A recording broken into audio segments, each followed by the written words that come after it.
Chapter 3:26. It was not the first time that military counselor had seen summer solstice. He was the second supermaster in the Samsara Palace. But if he took off his cloak and came to Mount Dibbing, the hostess of the Wang family of Beihai had to accompany Wang Tianzong, no matter how indifferent she was to the world. This was the minimum respect. Military counselor had been to Mount Dibbing before. Therefore, in his eyes, Xia Ji was an innocent, lively, and intelligent girl. She didn't have any schemes. Even though she was middle-aged, her heart was still as clear as glass and carefree. She was a woman who had been carefully protected and even spoiled by Wang Tianzong. She was so simple as if she lived in a fairy tale world. This was summer solstice in military counselor's eyes. But now, looking at the woman standing quietly above Emperor Palace, military counselor even felt that he had hallucinations. Summer solstice had no schemes. But she had a sword. She had a sword. She had majesty. That was indescribable strength and majesty. The dark night completely faded in front of Emperor Palace. The dim yellow sword light silently extended to every space in front of the palace. A large amount of sword light gathered and did not disperse, directly forming a setting sun above summer solstice. The setting sun became more and more blazing, so the sword intent became purer. This was another expert at the peak of the invincible realm in the Wang family of Beihai. The hostess, who had always played the role of a silly and sweet person in the Wang family of Beihai, might not be interested in strategies and general trends, and she had always enjoyed Wang Tianzong's pampering. It seemed that she had never done anything for the Wang family of Beihai. She didn't need to do anything. Just as Wang Tianzong said, she was beautiful, good at cooking, and could look after the house. Shouldn't a real hostess be like this? Even if she didn't do anything, as long as she was still in Mount Dibbing, Wang Tianzong would have no worries wherever he went. And did she really not do anything? No one knew, but at least Wang Tianzong knew. Many years ago, when he was about to break through to the invincible realm, if summer solstice hadn't gone to the border and made up for the vital combat capability of the invincible realm in the lineup to besiege Li Kuang-tu, it might not have been the Li family, but the Wang family of Beihai who had committed treason and collapsed. If she hadn't tried her best to break Li Kuang-tu's murderous weapon, Infinite Sky, at the very beginning, she wouldn't have been knocked down from the invincible realm, and she wouldn't have been seriously injured to this day. She had yet to recover from her injuries. But when Wang Tianzong was absent, she could still draw her sword. She had once fallen from the invincible realm, and her foundation had been completely loose. But after more than 20 years of accumulation, even if she was in a special state, when she pulled out the sword now, the sword intent that burst out was still at the peak of the invincible realm. Summer solstice stretched out her hand, her slender and white fingers grasped behind her. It was a famous sword of the Wang family of Beihai that had not been seen for many years. The body of the sword was slender and simple. The sword was named Autumn Water.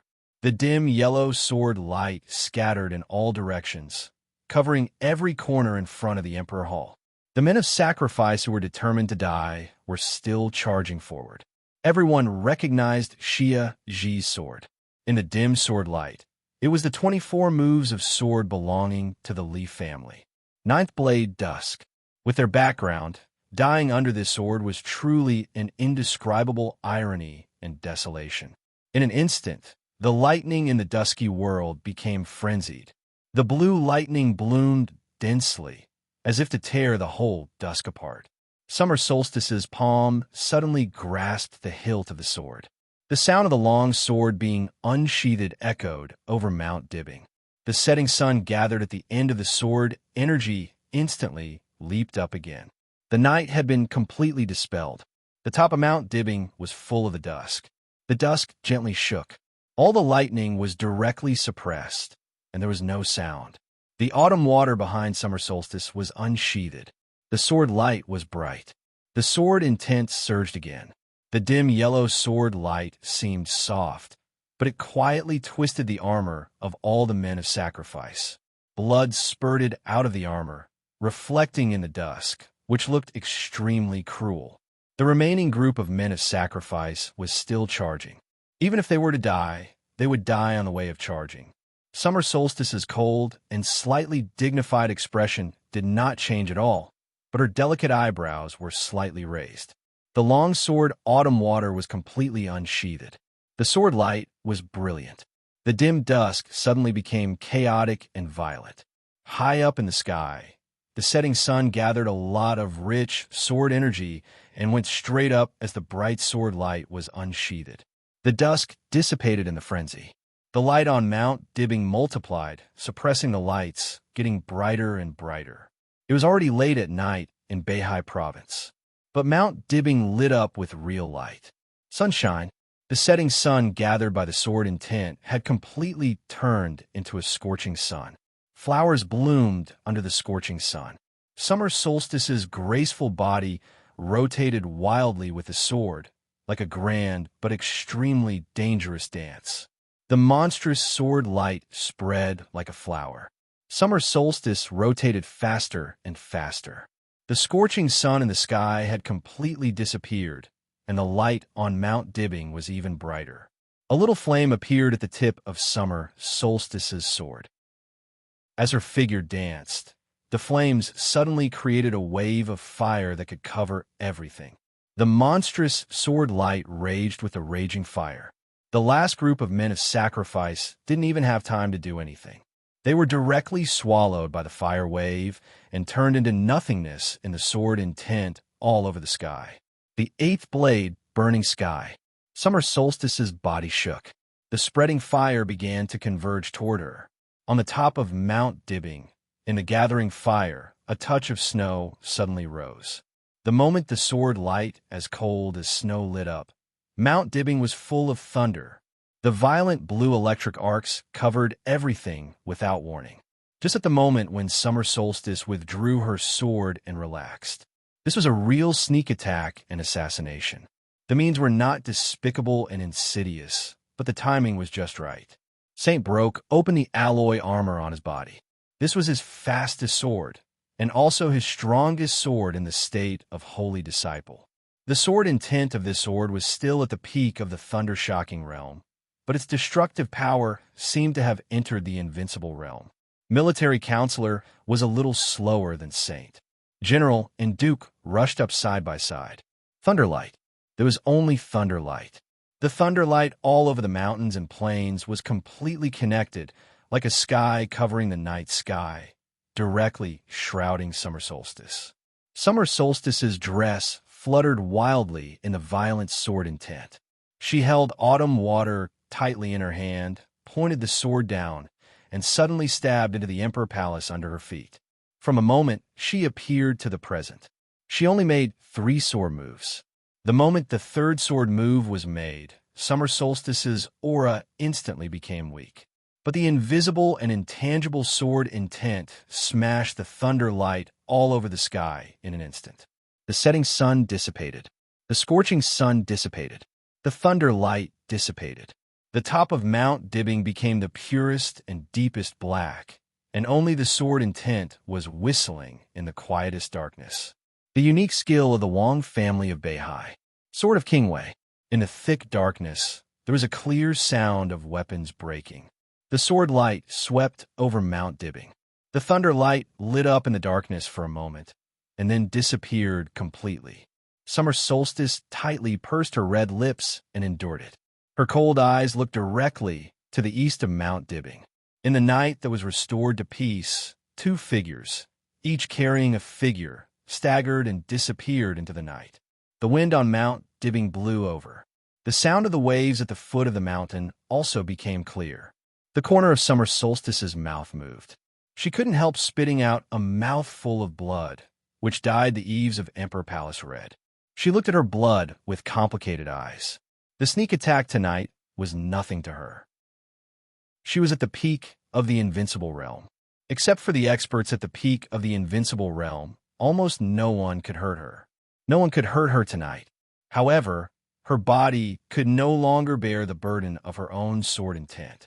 Summer Solstice sighed softly. Her figure flickered and returned to Emperor Palace. The internal security forces of the Wang family of Beihai who reacted the fastest, had already rushed to the top of the mountain. But they only saw the door of Emperor Palace slowly closing. "It's okay." Summer Solstice's cold and indifferent voice came from inside. "Don't inform Tianzong." The sword energy on Mount Dibbing fell. The sword energy on Mount Dibbing had reached its peak. The sword intent was like the sea. The sky and the sea were aligned.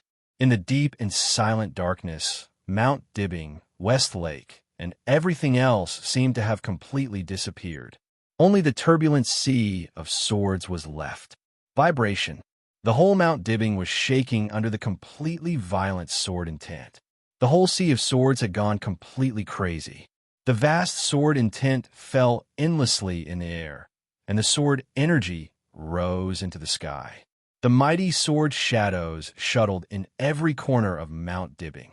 The flowers, plants, and trees on Mount Dibbing, which had been nourished by the fate of the dragon vein, had been completely shattered and disappeared in the turbulence of the Sea of Swords. The once flourishing Mount Dibbing was now only a bare mountain. The mountain gradually cracked in the raging sword intent, and the endless sword shadows did not seem to have a tendency to dissipate and reduce at all. Instead, there were more and more. Li Honghe moved forward slowly in the Sea of Swords. His pace was extremely steady, but also extremely slow. He didn't know where Wang Tianzong was, but he knew Wang Tianzong's character. So he went straight forward. As long as he went forward to the end, no matter where Wang Tianzong was, he could see him. The sword intent was like a tsunami. The surging tide rose. The surging tide fell. Li Honghe had walked hundreds of meters in the Sea of Swords. His body was always shining. The extremely rich sword intent turned into the purest light. Li Honghe was like a ball of light in the Sea of Swords. He was moving forward. The Sea of Swords was retreating. Mount Dibbing, which had been ravaged by the infinite sword energy, had been unrecognizable. Everything had disappeared, including flowers, trees, and wooden houses. Wherever the sword energy passed, the land was completely dried up, and all the water was completely evaporated. Cracks appeared on the dry land one after another. The cracks spread from the top of the mountain and gradually spread to the foot of the mountain. The Li family's cemetery was the only intact place on Mount Dibbing. Li Honghe was standing in front of the cemetery and moving forward. He was moving forward. The Sea of Swords was retreating. Thousands, hundreds of thousands of sword shadows hit the ball of light around Li Honghe without reservation. Blood bloomed all over Li Honghe's body. But the overwhelming sea of swords that swept through Mount Dibbing kept retreating. It kept retreating. Countless sword shadows were thrown into the sky messily and fell back again. There were more and more sword shadows. The light around Li Honghe was getting brighter and brighter. All the sword shadows were lifted up by him along the way. A huge wave of thousands of meters high had appeared in front of Li Honghe. They were all swords. There were so many swords that made people desperate. The edge of the sword flashed with dark and deep light. The sword energy surrounded it, and the reincarnation seemed to be endless. The sword energy was like a sea. This was not Wang Tianzong's 6 paths of reincarnation, but it was definitely a sword strike with all his strength. With the Howren sword energy in this sword strike alone, he deserved to be ranked first on the divine list. Li Honghe was still moving forward. His speed gradually accelerated. So the Sea of Swords was retreating, but the huge wave at the front was getting higher and higher. Thousands of meters. It was getting higher and higher. It seemed to go straight to the sky. Li Honghe walked silently. The light on his body was constant, as if he was going to overturn the whole Sea of Swords by himself. The Sea of Swords was like a storm, like a huge wave, with its sharpness shocking the world and endless. There was more and more blood on Li Honghe's body. His aura began to weaken, but the sword intent around him was getting stronger and stronger. Li Tianlan watched all this quietly. The Sea of Swords was forced back by Li Honghe in front of him. Li Tianlan's position was absolutely safe. He watched the sword light sweep through the world like a tide. He watched the blood burst out on his grandfather's body. He watched the huge wave that could split the sky keep rising. He watched a large number of sword shadows break and reunite. He just watched. His eyes were calm without the slightest emotion. This was the broken reincarnation he had never seen before. The sword energy was as abundant as the sea, and Li Honghe had the power to overturn the whole sea of swords. Li Tianlan had already seen the outcome of this battle. There was no face-to-face battle in this battle. It was purely a contest between sword intent and sword energy. His grandfather could overturn the whole sea of swords, but he couldn't completely defeat it.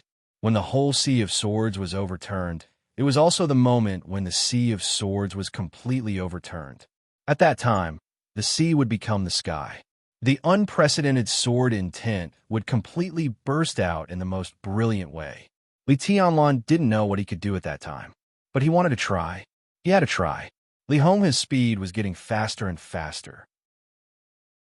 The light formed by the sword intent around him gradually became erratic and unstable. But in the light, the sword intent was suddenly much stronger than before. A large number of sword shadows flew backward in front of him, drifting like fallen leaves. A clear and long whistle suddenly sounded in the heavy sea of swords.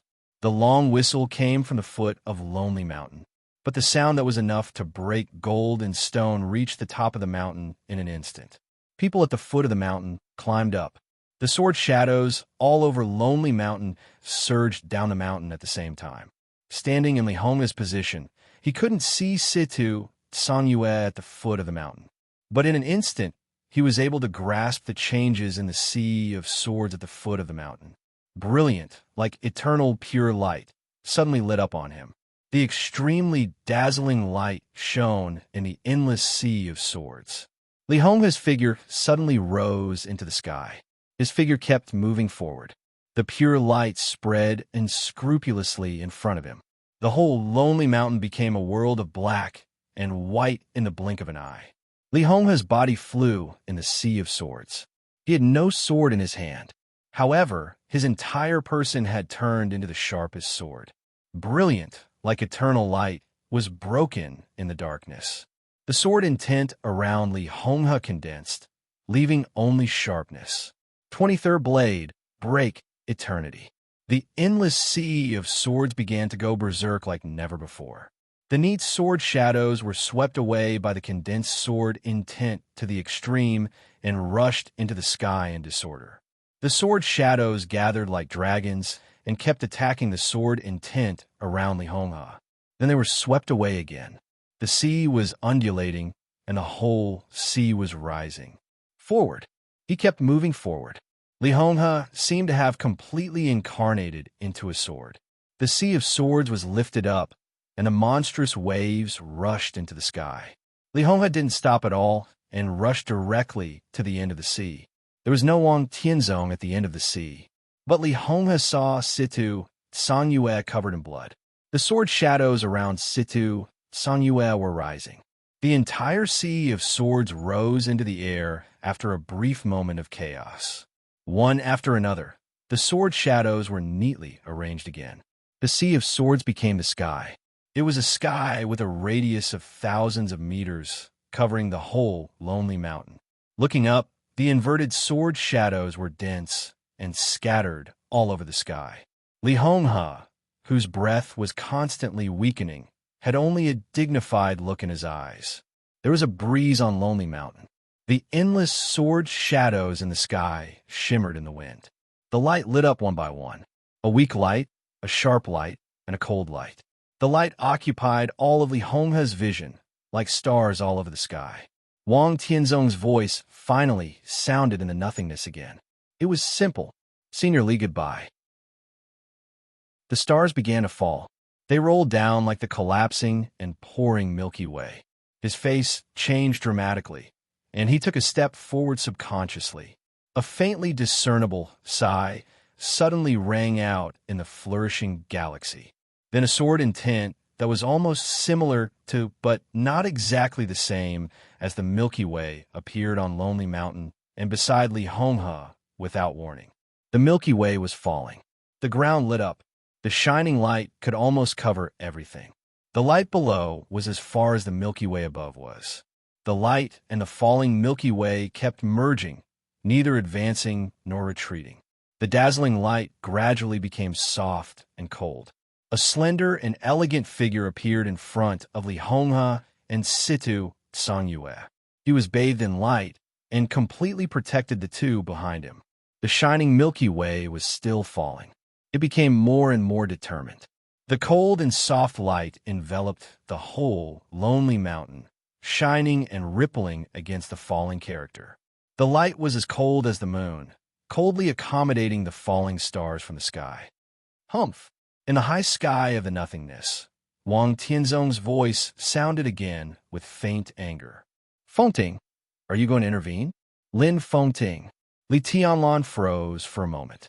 Situ Sanyue also froze for a moment. Everyone in the Li family was a little stunned. I have no choice. In the light, Lin Fengting's voice sounded. His voice was calm and emotionless, just like his mood. Wang Tianzong fell silent. He had no choice. He understood this sentence. There was no choice, and there was no way out. Everything he did was something he had to do. Wang Tianzong's figure appeared high in the sky. The star-like sword shadows were still falling wildly. Wang Tianzong stood high in the sky, as if stepping on the stars. He glanced at Lin Fengting. In the light, even he could not see Lin Fengting's expression. His figure fell for a while. The bright and shining sword shadows became as black as ink in an instant. That was the deepest and purest black. The vast night sky seemed to be torn apart in an instant, and it rained in the nothingness. It was the wildest rainstorm in the dark world in decades. The heavy rain fell with a crash. Lin Fengting still stood where he was. But the light formed by the sword and tint around him was constantly rising. The light was constantly changing, turning into the most holy milky white. The milky white light enveloped the whole lonely mountain and continued to rise, like a white torrent breaking through the darkness. Lin Fengting reached for the money. His 5 fingers were all open, as if he could control everything. The milky white light completely dispersed with his movements, and suddenly turned into 2 long rivers flowing in the nothingness. The long river crossed the night sky with different colors. It was as cold as the bright moon. It was as hot as the sun. The light of the sun and the moon spread wildly in the dark black tide at the same time. The lonely mountain in the night was instantly illuminated as bright as day. The sun and the moon were blending and converging, rising and falling in the black tide all over the sky. The black tide was still surging. Chapter 3:27. The sun and the moon rose and fell. The black tide was turbulent and violent. Over Lonely Mountain, it was like a rainstorm that fell late at night, but was illuminated by the sun and the moon at the same time. The heavy rain fell overwhelmingly. The surging sword intent was deep and dark, but it was clear and sharp under the light of the sun and the moon. Extreme light and darkness intertwined. Everything on Lonely Mountain was like a phenomenon of heaven and earth. Lin Fengting did not move. Wang Tianzong did not move. But the completely different sword intent kept spreading, and it kept surging in every corner of the entire Lonely Mountain. This was the confrontation and entanglement at the peak of martial arts. The broken reincarnation had completely disappeared. The black tide and the sun and the moon were all sword intent. There was no unique skill, but the purest and most violent sword intent. The black tide, the rainstorm, the cold moon, the scorching sun, they were all swords. The so-called light and darkness, the so-called phenomenon of heaven and earth, they were all swords. Li Tianlan stared at every scene of the flowing light in front of him. His body was trembling slightly, and a trace of excitement gradually appeared on his pale face.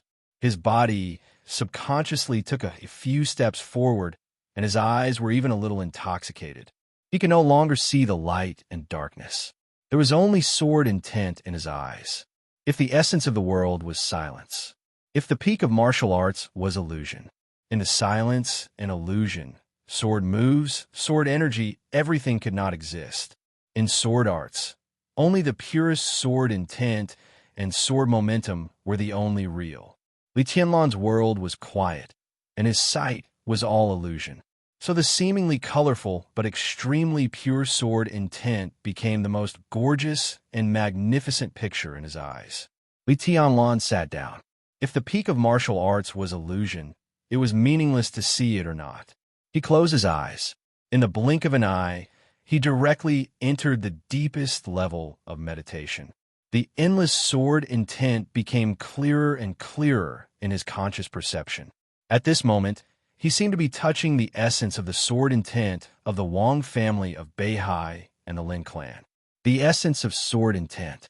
The sword intent of the 24 moves of sword was far greater than that of the Wang family of Beihai, and its light was like the sun and the moon.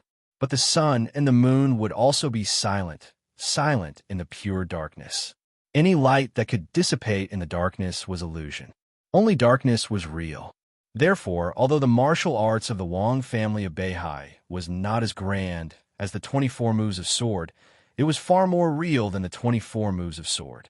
Reality and illusion. This was the essence of the highest level of martial arts, surpassing the level of sword intent, the strength of defense, and all other basic essences. This was the first time Li Tianlan had seen the truth. Illusions could reach the end of martial arts. You can be real too. At this moment, Li Tianlan suddenly thought of deity he met in heaven capital, thinking of his sword light that was as vast as the sun and moon, thinking of his truth that was as dark as eternity. He had touched upon the path of the strongest martial arts, but he could no longer reach the end. It was only at this moment that he vaguely understood the ambition of God. Wang Tianzong, Lin Fengting, Shun, every one of them had talent comparable to a genius. The world wouldn't exist just for one person. Everyone had the potential to become a true prodigy. Li Tianlan sat quietly. He seemed to have fallen into the deepest state of nirvana. The entanglement of the black tide and the sun and the moon seemed to be endless. Li Tianlan's figure began to disappear in the sword intent all over the mountains and plains. In a trance, he seemed to have completely left the lock of Wang Tianzong and Lin Fengting's sword intent. It was a great victory. It had been 3 years. Li Tianlan hadn't really shown his strength after his return, but his martial arts had taken half a step forward. This half step was very small, but it had an extraordinary meaning. At this moment, Li Tianlan sat there. His figure had never been blurred, but it had never been clearer. It was like heaven and earth. It was always the most real existence. But because it was too grand, it would always be subconsciously ignored. Wang Tianzong noticed Li Tianlan's change at the first time.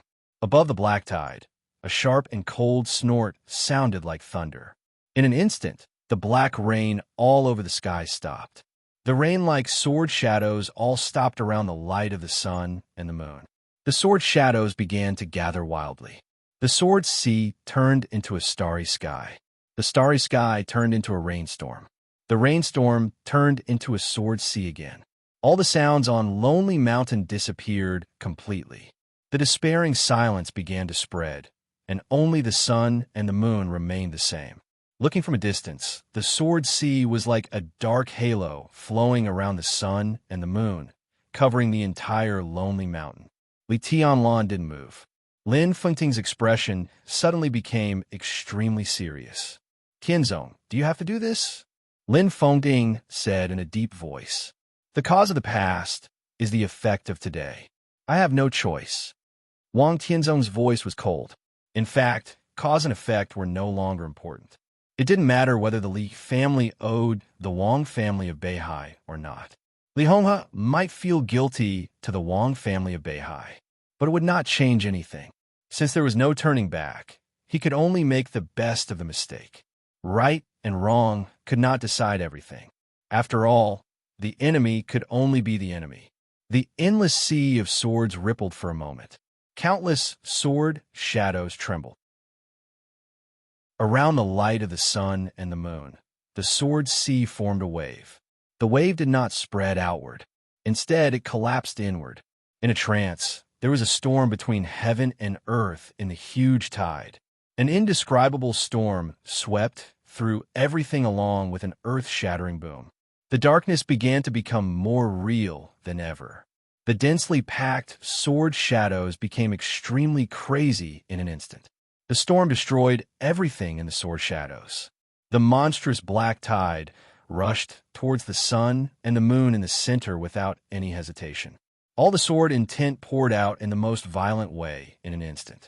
The sword sea was collapsing, and the sun and the moon were expanding. The entire lonely mountain was shaking and cracking in the extreme outbreak of sword intent. The light of the sun and the moon spread out to the limit. All the sounds disappeared completely in an instant. Only the storm and the tide were still the same. A dazzling white spot suddenly lit up in the center of the sun and the moon. In the silent world, the sun and the moon seemed to explode completely. The white spot suddenly became a dazzling light everywhere. The light swallowed the darkness. The darkness shattered the light. A void appeared in the sky where light and darkness intertwined. The void was formed and shattered. Light and darkness intertwined. The whole sky became mottled with black and white intertwined. In the absolute chaos, Lin Fengting seemed to move. He took a step forward, but the landing point was not in front of him, but directly appeared in the sky thousands of meters above. Wang Tianzong also moved. For the first time, there was a harsh sound of gold and iron colliding in the air. The two long swords seemed to have collided once, but no one could see it clearly. The mottled black and white sky surged and exploded. A blazing white halo appeared in the sky, and all the sword intent kept spreading out in the halo. The mountain collapsed, and the earth cracked. This was a real mountain collapsed, and the earth cracked. There was only light and darkness in the soaring sword intent, and nothing could be seen clearly. The violent sword intent finally began to dissipate. A large amount of smoke and dust spread after the sword intent, covering the field of vision. The smoke and dust gradually dissipated. Li Tianlan was still sitting. Li Tianlan stood in front of Li Honghe and Situ Sanyue. Everyone seemed to have changed their positions, but also seemed to have not changed. Only Wang Tianzong was still floating in the air, cold and majestic, like a god. Lonely Mountain, there was no Lonely Mountain anymore. The whole Lonely Mountain was cut to the ground by this sword. Everything that used to be completely disappeared and no longer existed. Only the Li family's cemetery remained after Lin Fengting's sword light. But only the cemetery was left. The whole Lonely Mountain seemed to have never existed. The ground of Lonely Mountain, which had become flat, was still cracking. Horrifying cracks appeared one after another on the wall. Wisps of white mist rose from the cracks. The mist appeared quickly, but never condensed. All the mist seemed to have a master. As soon as it appeared, it began to gather toward Li Tianlan. Li Tianlan was surrounded by mist, and everything became blurred. 3 years ago, Great Master Wu Wei planted a flower. It was called the Dragon Vein Flower. That flower was the key to Li Tianlan's resurrection. The flower was picked, but its roots disappeared in Mount Qinyun and became the flourishing flowers and plants of the whole Lonely Mountain. Now that Lonely Mountain completely disappeared, the remaining Lux suddenly turned into white mist again and began to gather toward Li Tianlan. Wang Tianzong watched all this quietly. His eyes narrowed tightly, and for the first time, there was a touch of undisguised fear and killing intent in his eyes. Now Li Tianlan was still weak, but his future was worthy of everyone's real attention. In Wang Tianzong's eyes, Li Tianlan was no longer a threat. He was an opponent. He was a real enemy. Wang Tianzong took a step forward in the air. One step was 100 meters, and he almost reached Li Tianlan. Do you want to make another sword move? Lin Fengting blocked Wang Tianzong's way forward. His face was a little pale, but his aura was still strong. In the final collision, although Lonely Mountain completely disappeared, the Li family still existed. The people of the Li family and the Li family's cemetery survived because they were shrouded by his sword intent. This was the first time that Lin Fengting had completely shown his attitude. When the Li family was destroyed, he didn't know. After the Li family was destroyed, everything was too late. After more than 20 years, Lin Fengting finally stood in front of the Li family. No right or wrong. The dark world didn't need right or wrong or understanding. Only cause and effect were the most real. Fengting, is this your attitude? Wang Tianzong looked into Lin Fengting's eyes. Yes, Lin Fengting said calmly. Is this also the attitude of the Lin clan? Wang Tianzong asked again. Lin Fengting narrowed his eyes. He didn't know the meaning of Wang Tianzong's words. This could be understood as a threat. It could also be understood as a simple inquiry. Lin Fengting suddenly smiled. If you really want to understand it in this way, it's not impossible. The Wang family of Beihai was indeed powerful. They deserved to be called the first force in the dark world. Although the headquarters of the Lin clan stood aloof from the world, but with the branches scattered all over the world, it was also a giant. Even if Lin Fengting could barely integrate the branches everywhere, there would be many internal problems. But there were also internal problems in the Wang family of Beihai. Wang Tianzong's pupils contracted, and he said in a deep voice, "Why?" "I have no choice." Lin Fengting shook his head. Wang Tianzong knew that he had asked a nonsense question. Since there was no choice, anything he said was nonsense. The famous sword of the Wang family of Beihai, behind him, listened to the sea, shook slightly. The bright sword blade suddenly came out of the sheath. Lin Fengting suddenly raised his eyebrows. This peak invincible realm expert, who had always been playing in the world and seemed to live outside the mortal world, was always free and easy. But as he raised his eyebrows, there was a trace of indescribable sharpness in him. "Do you want to fight again?" Lin Fengting asked. "You're no match for me." Wang Tianzong's tone was straightforward and calm. He was stronger than Lin Fengting. Whether it was much stronger or slightly stronger, strength was strength. All the people of the Li family walked over quietly. In Wang Tianzong's eyes, they might be nonentities, but here there was no room for them to retreat. The earth-shattering sword strike just now was enough to leave a huge shadow on them. But the nonentities in the shadow could also become warriors. Li Honghe, who was covered in blood, also came over. Situ Sanyue followed him. Wang Tianzong was still calm. It was a calmness of absolute confidence. The only purpose of his coming to Lin, and today, was to kill Li Honghe, end the feud with the Li family, and eliminate the threat that the Li family might bring to the Wang family of Beihai in the future. He had noticed that Gu Xingyun had withdrawn from the battlefield, but it didn't matter. Even if Lin Fengting stood in front of him at this time, but he could still kill Li Honghe. Why didn't he? Wang Tianzong narrowed his eyes and glanced at Li Tianlan, who was still sitting on the ground. The white mist had gradually thinned. Li Tianlan also opened his eyes at the same time. His eyes were calm and deep, and he looked at Wang Tianzong quietly. Wang Tianzong was motionless, as if he was thinking. Li Tianlan seemed to want to say something, but before he finished speaking, he spat out a mouthful of blood and dyed the dry land red. Wang Tianzong's pupils suddenly contracted.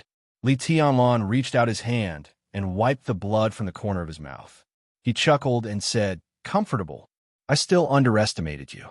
Wang Tianzong looked at Li Tianlan and said softly. His voice sounded like a sigh.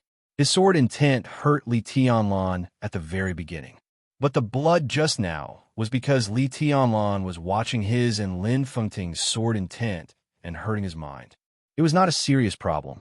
At least compared with the understanding he got, this kind of injury was much lighter.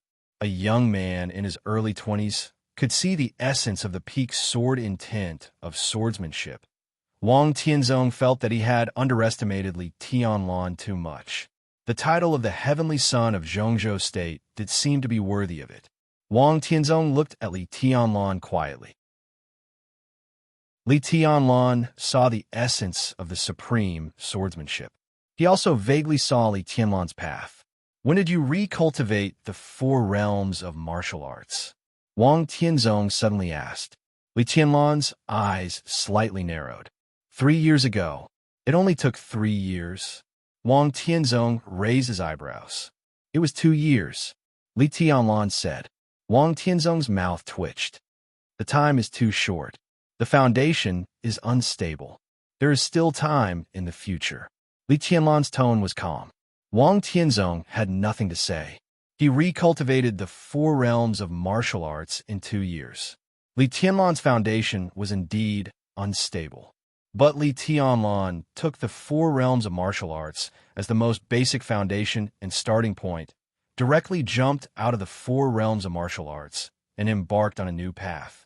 The 4 realms of martial arts were everyone's road to invincibility, but for Li Tianlan, they became the initial foundation. The foundation was unstable. Even if it was unstable, it was much more stable than others. Would you like to join the Wang family of Beihai? Wang Tianzong was silent for a while and then asked. He asked without changing his expression. The Wang family of Beihai has never owed the Li family anything. As long as you are willing to join the Wang family of Beihai, all the grievances can be written off, and I can give you the power to be on an equal footing with Sheng Xiao. Wang Tianzong's tone was calm and solemn. Li Honghe's face suddenly changed, and he said subconsciously, the Li family will not be anyone's vassal. His tone was a little fast, a little hasty, and even a little out of control. The Li family? Wang Tianzong twitched the corner of his mouth with a faint smile. He didn't look at Li Honghe, but at Li Tianlan. Li Tianlan was looking at his grandfather, who was covered in blood. He slowly walked to Li Honghe's side, held the old man who was shaking a little, and whispered, "The blood can't be shed in vain." That was his answer. Wang Tianzong's eyes flashed. Lin Fengting, Li Honghe, Situ, Sanyue, plus more than a dozen elites from the Li family. And Li Tianlan. Wang Tianzong kept calculating in his heart. He couldn't kill Lin Fengting. He didn't want to kill him. But if he wanted to kill others, Lin Fengting might not be able to stop him. The premise was that he was willing to pay the price. The price might be heavy, but compared with the Li family, which was more important, the temperature in Wang Tianzong's eyes gradually decreased, and he began to become determined. You refused me again. Wang Tianzong looked at Li Tianlan. I'm just telling a fact, Li Tianlan said. Until now, I've determined my future path, or the path of the East Emperor Palace. He looked at Wang Tianzong. He suddenly smiled and said, Your Majesty, after the maneuver, the East Emperor Palace will go to Wuyue to develop. How about that? Wuyue Province. The stability of the Southeast Group was second only to Beihai Province. That was the absolute base camp of Beihai Province, the real back garden. It seemed that the East Emperor Palace was courting death by going to Wuyue. But Wang Tianzong's calm face twisted in an instant. This was a declaration of war. Li Tianlan declared war on the Wang family of Beihai. Moreover, the location he had chosen was so subtle. Are you going to Wuyue? Wang Tianzong asked. How about it? Li Tianlan's tone was calm. No. Before Wang Tianzong could speak, a young and cold female voice suddenly sounded. A white figure walked up the lonely mountain, which had become a piece of flat land. Chapter 328. Li Tianlan instinctively looked in the direction of the sound. The sword intent on the flattened, lonely mountain dissipated, but some sword energy still remained. The broken and out-of-control sword intent filled every corner of the surroundings bit by bit. The night was slightly turbulent, and the starlight fell.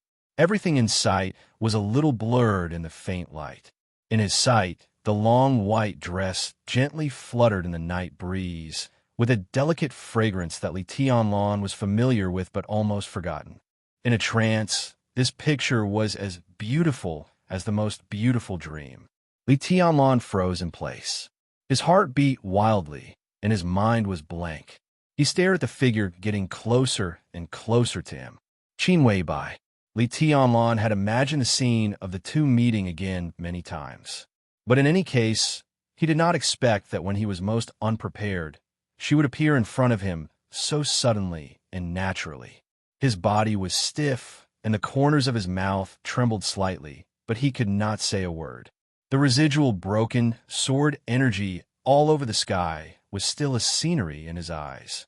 and the slim white figure walked in the residual sword intent, but it seemed that all the scenery was completely lit up in an instant. Qin Weibai was still so simple, but so perfect.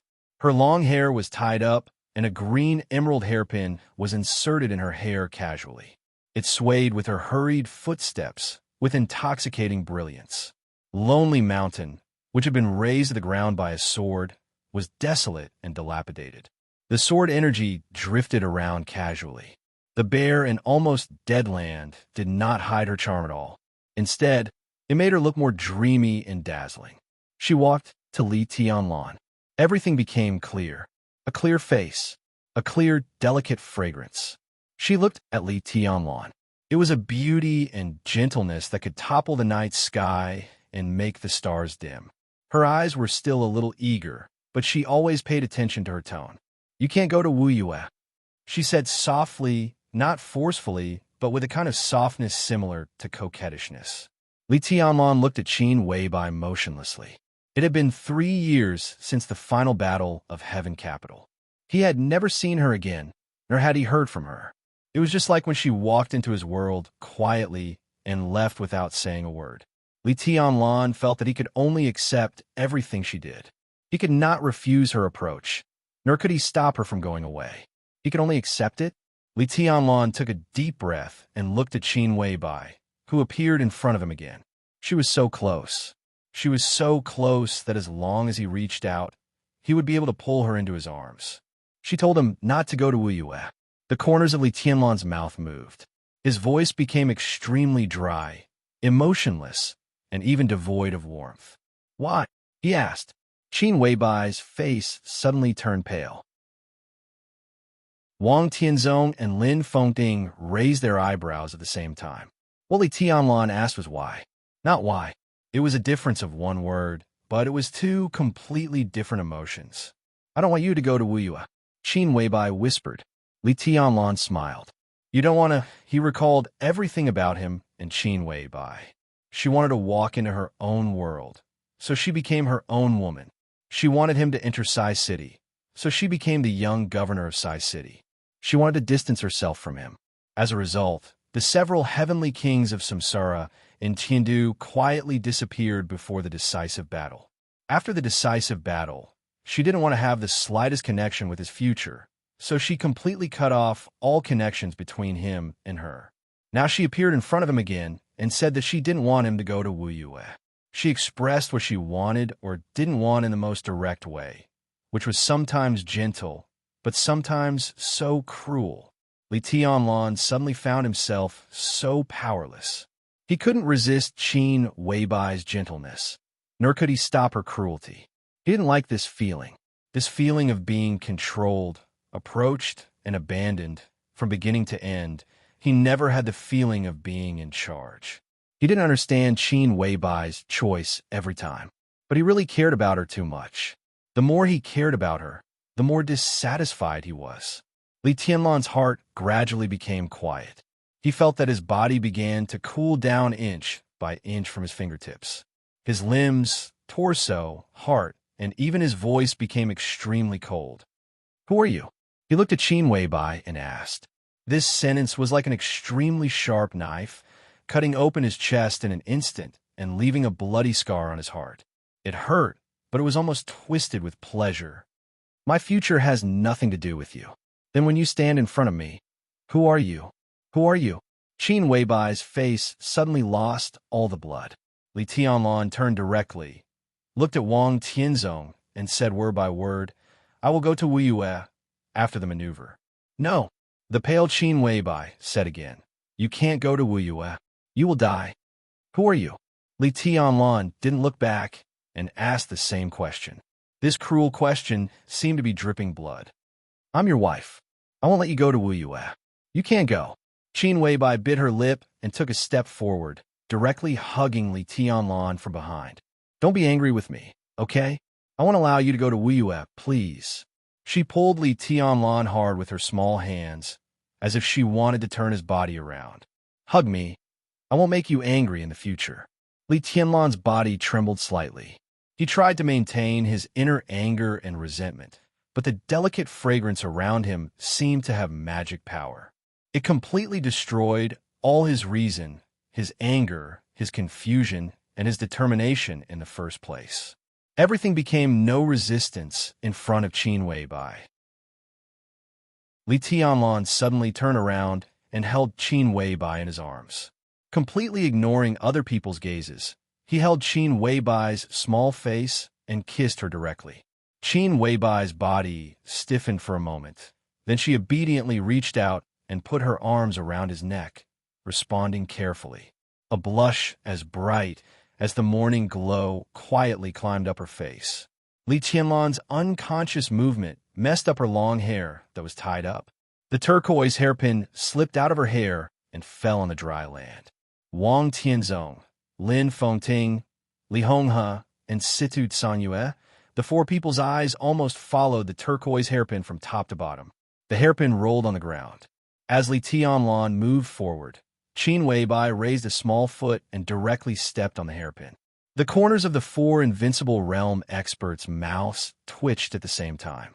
Lin Fengting coughed dryly. Qin Weibai, who finally realized that the occasion was not right, gently pushed Li Tianlan, tilted her head, and whispered, "Wait for the night." "It's night now." Li Tianlan's voice was rough. Qin Weibai gently raised her eyebrows and glanced at Li Tianlan. Her cheeks were red, and she said with a faint smile, "Yes, what do you want to do?" The question was so direct that Li Tianlan suddenly held back all his movements. He took a deep look at Qin Weibai, took a deep breath, and did not speak. Qin Weibai lay in Li Tianlan's arms and whispered, "You're not angry anymore, are you?" Li Tianlan snorted coldly and remained silent. "Then am I your wife?" Qin Weibai asked again. "What do you think?" Li Tianlan glared at her. "Are you done making out?" Wang Tianzong's voice sounded at an inappropriate time. Li Tianlan was suddenly shocked, and his heart fluctuated violently. Holding Qin Weibai, he ignored Wang Tianzong for a moment. Qin Weibai turned to look at Wang Tianzong in Li Tianlan's arms. She gently squatted down and picked up the turquoise hairpin on the ground. The hairpin fell to the ground and was stepped on. After picking it up, it was still free of dust and had a soft green luster. Qin Weibai casually tidied her long hair and put the hairpin back on her head. Her movements were elegant and soft, and her aura gradually changed. In a short period of time, she seemed to change from the little woman in Li Tianlan's arms to the number 2 figure of Samsara Palace. "What are you still doing here?" Qin Weibai looked at Wang Tianzong and said in a flat tone. A strong killing intent suddenly flashed through Wang Tianzong's eyes. Qin Weibai asked him what he was still doing here. The other meaning of this sentence was that there was nothing he could do here.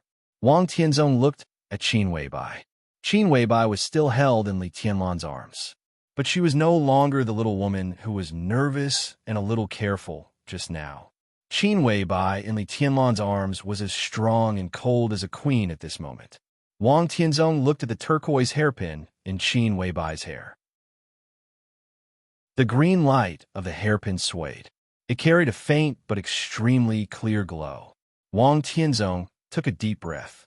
If there were only Lin Fengting and Situ Sanyue, he still dared to gamble and take action. At most, he would pay a heavy price. But at this time, there was Qin Weibai. Everything was unpredictable. Qin Weibai was here. The power of Samsara had come near Lonely Mountain. Qin Weibai came. What about the master of Samsara Palace? Even if the master of Samsara Palace did not take action, Qin Weibai would at least have a top combat capability that could not be ignored. Even if all this could be ignored, Li Tianlan could also exert the power of this turquoise hairpin. The hairpin on Qin Weibai's head seemed to be just an ornament, but it was a murderous weapon belonging to Samsara Palace. Blue Sky Underworld. Blue Sky Underworld fired in Europe 3 years ago. In 3 years, even with the intelligence of the Wang family of Beihai, it was not sure whether Blue Sky Underworld had the energy to fire again. The murderous weapon was the weapon of the nation. The energy storage time of the 12 murderous weapons was the most important secret. If Blue Sky Underworld could fire again, the power of one blow was enough to break the balance in the field.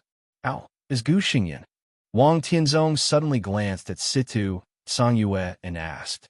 He felt the battle between Gu Xingyun and Situ Songyue and heard the roar of the setting sun over West Lake. The weapon of the nation was aimed at the god of war of his country. After this battle, Situ Songyue made her position clear, but Sai City also had to pay the price. I don't know. It's best if he dies. Situ Songyue said in a flat tone. Gu Xingyun had just returned from Star State and was already injured. Now he was hit by setting sun head-on. He was lucky not to die. At least he couldn't help Wang Tianzong tonight. Wang Tianzong smiled and said coldly, If Gu Xingyan doesn't die, what price will Sai City pay? Have you thought about it? What about you? Situ Songyue asked calmly. You came to Linen tonight but didn't succeed. What price will the Wang family of Beihai pay? Have you thought about it? Wang Tianzong's eyes narrowed, but he did not say much. His figure gradually faded in the ruined, lonely mountain, and finally disappeared completely. Sword Emperor's last glance fell on Li Tianlan. His voice echoed in the night sky, plain and clear. East Emperor Palace goes to Wu Yue. The Wang family of Beihai welcomes you very much. It depends on whether you dare to come or not.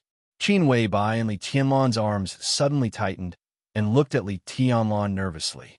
Li Tianlan did not respond. He just let go of Qin Weibai and bowed deeply to Lin Fengting. Thank you, Senior.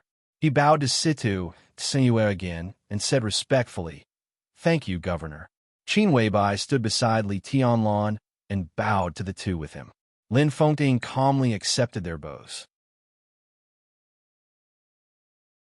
Chapter 329. In the latter half of the night, Qin Weibai took everyone to a villa area near Westlake. The villa was bought by Qin Weibai a few years ago. As the adopted daughter of great Master Wu Wei, Qin Weibai often came to Lin and to visit him when he was alive. This villa was her temporary resting place. The villa was not far from Lonely Mountain. When Lonely Mountain was still there, people with good eyesight could even clearly see the lights in the villa from the highest point. Now that Lonely Mountain had collapsed under the sword of Lin Fengting and Wang Tianzong, this villa had temporarily become a place for the Li family to stay. The villa was large and in a good location. The fragrance of flowers was overflowing, and the landscape could be seen. Flaming Fire, who came to Linen with Qin Weibai, arranged rooms for the remaining elites of the Li family, while Qin Weibai accompanied Li Tianlan. Li Tianlan paid attention to Li Honghe's condition. Li Honghe changed his clothes, but refused to let anyone check his injury. He looked no different from the grandfather in Li Tianlan's memory, but he was very different from the Li Honghe Li Tianlan saw at dusk. There was no difference between him and Li Honghe 3 years ago. There was no difference between him and Li Honghe before the battle tonight. Li Honghe's body was no longer stooped. His body was straight and his hair was gray, but his spirit was extremely strong. He stood quietly in front of the window and looked at West Lake shrouded in moonlight in the night.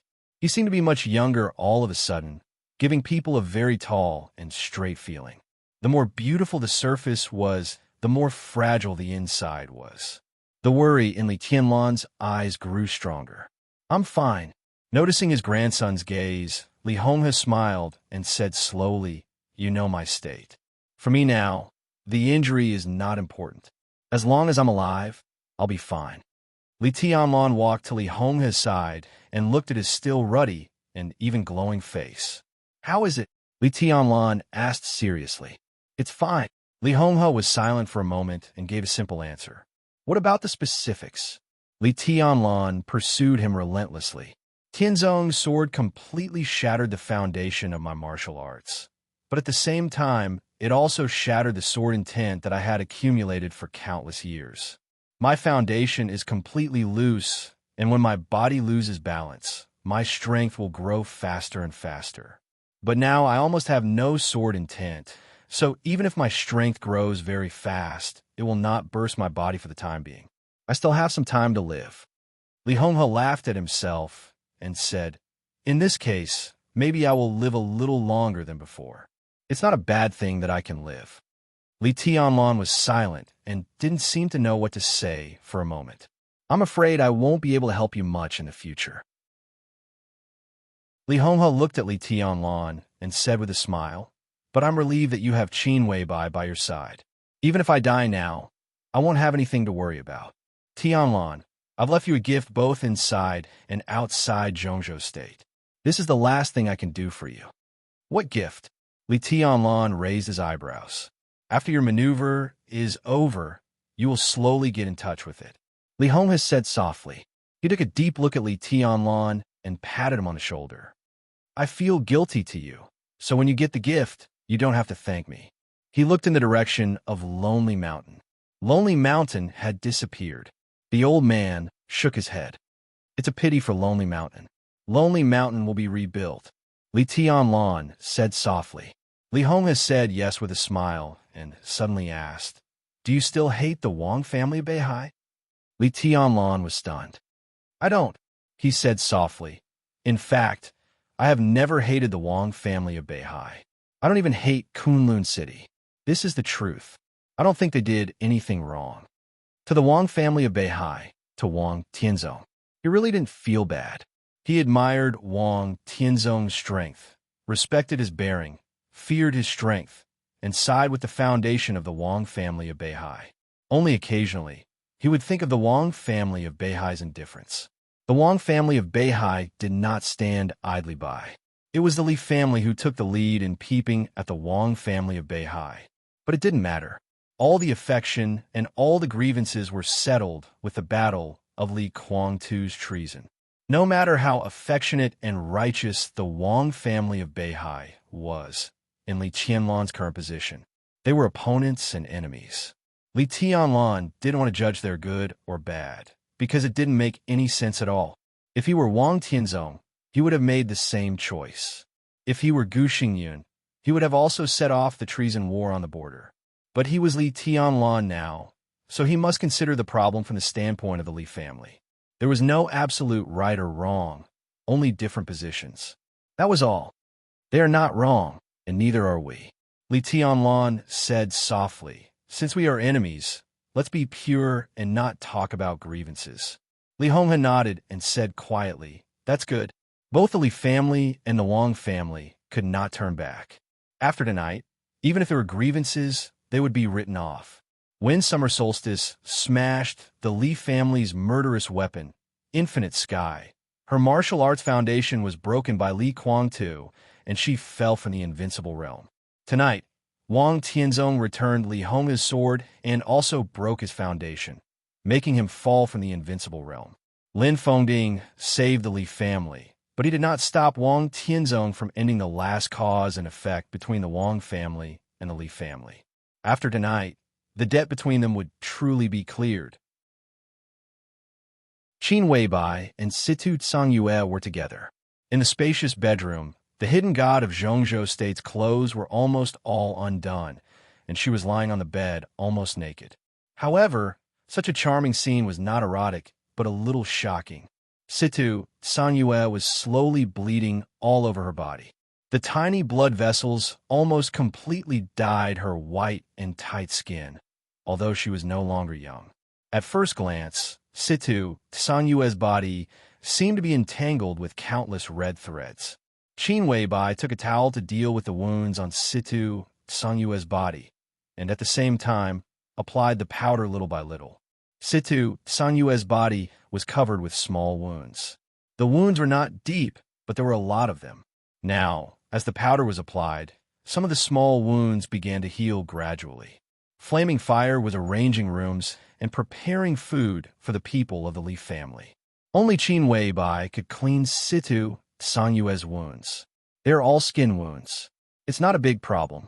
Qin Weibai wiped the blood off Situ Tsangyue's body and said casually, How about the internal injury? Fortunately, it's not too serious. Situ Tsangyue said softly. In the divine list, which determined the ranking by strength, Situ Tsangyue's ranking was far inferior to Gu Xingyun's. If Setting Sun hadn't opened fire without warning, she would never have been Gu Xingyun's opponent. But Setting Sun's blow directly wiped out the huge gap between the two sides' combat strength. Gu Xingyun fought her head-on under the power of Setting Sun, But it was not a big deal for Situ Sanyue. No matter how big the gap between her and Gu Xingyun was, she was not so weak that she could not even take one blow from him. Although she had suffered some internal injuries, they were not even minor injuries to her. Situ Sanyue raised her palm and quietly observed the ring worn on her finger. Her hand was slender, white, and tender, and crystal clear. The purple ring on her finger had a natural feeling, as if this ring was born to belong to this pair of hands. Situ Sanyue looked at it quietly, with a complicated look in her eyes. Reluctant to give it up? Qin Weibai asked without raising her head. This is the murderous weapon, Setting Sunday. If it were you, would you be willing to give it up? Situ Sanyue asked in reply. It's a murderous weapon that can't be fired. Qin Weibai said calmly. A murderous weapon that can't be used as scrap iron. Even if it's used as a cold weapon to fight, it's normal. Why not? Situ Sanyue was silent. A murderous weapon that couldn't be fired was indeed scrap iron. But the question was how many people in the dark world could see this problem so open-minded? Situ Sanyue had Setting Sun in her hand. Even if she was ranked at the bottom of the divine list, when Setting Sun could fire, she would not be afraid of the giants at the top of the divine list.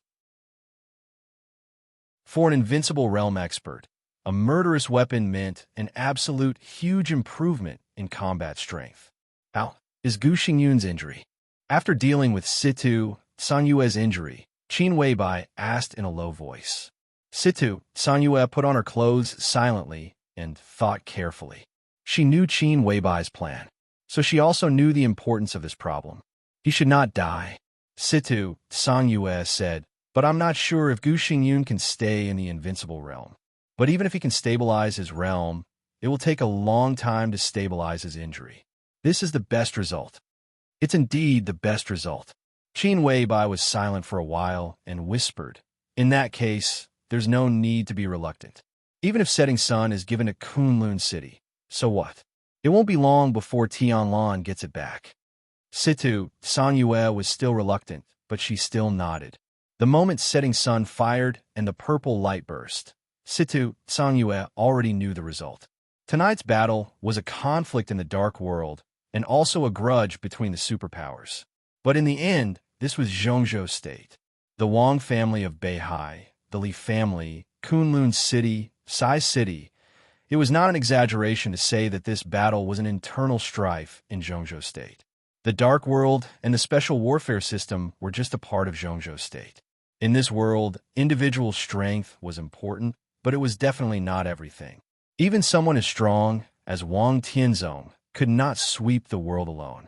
He also needed to consider political factors, economic factors, stability, balance, and compromise. Situ, Sanyue, and Sai City needed to consider these more. Sai City had not entered the secular world before. But as soon as it entered the secular world, it directly used the murderous weapon of Zhongzhou State to aim at the god of war, the protector of Zhongzhou State. This matter could not be concealed. It was believed that before dawn, the high-level officials of Zhongzhou State would express their anger one after another. At this point, even the academics, who had a good relationship with Sai City, would not speak for Sai City. The murderous weapon of the state was aimed at its own people. For such a violation of the rules, Sai City had to give everyone an explanation, and also an explanation that could satisfy Kunlun City. Setting Sun was bound to change owners. This was the most basic thing. No matter how reluctant Situ Sanyue was, she had to hand over the murderous weapon that had followed her for many years to Kunlun City to appease their anger. A murderous weapon was not even enough. Sai City had occupied the pattern of the Dark World in the northeast of Zhongzhou State for many years, and it would also be strongly impacted by Kunlun City. From the moment the murderous weapon opened fire, this was a necessary compromise. It was also part of Qin Weibai's plan. How's the state of Setting Sun? Qin Weibai asked softly. I've stimulated the energy of Setting Sun to the greatest extent. It will take at least 3 to 4 years for Setting Sun to store energy again. Situ Sanyue said calmly. Qin Weibai nodded. After the battle, Gu Xingyun was seriously injured. Kunlun City had one more murderous weapon and expanded its sphere of influence to the northeast. Kunlun City seemed to have greatly increased in strength, but they needed time to digest it. At least before Gu Xingyun recovered from his injury, a murderous weapon that could not fire could not increase the strength of Kunlun City. On the contrary, it would make them weak. In the case that their comprehensive strength was far inferior to the other party, the only thing Qin Weibai and Sai City could do was to sacrifice their existing resources, secretly and quietly exchange some things to protect their core interests. After this battle, Sai City would lose the murderous weapon and even lose the right to speak in the special warfare system of 1 or 2 provinces in the northeast.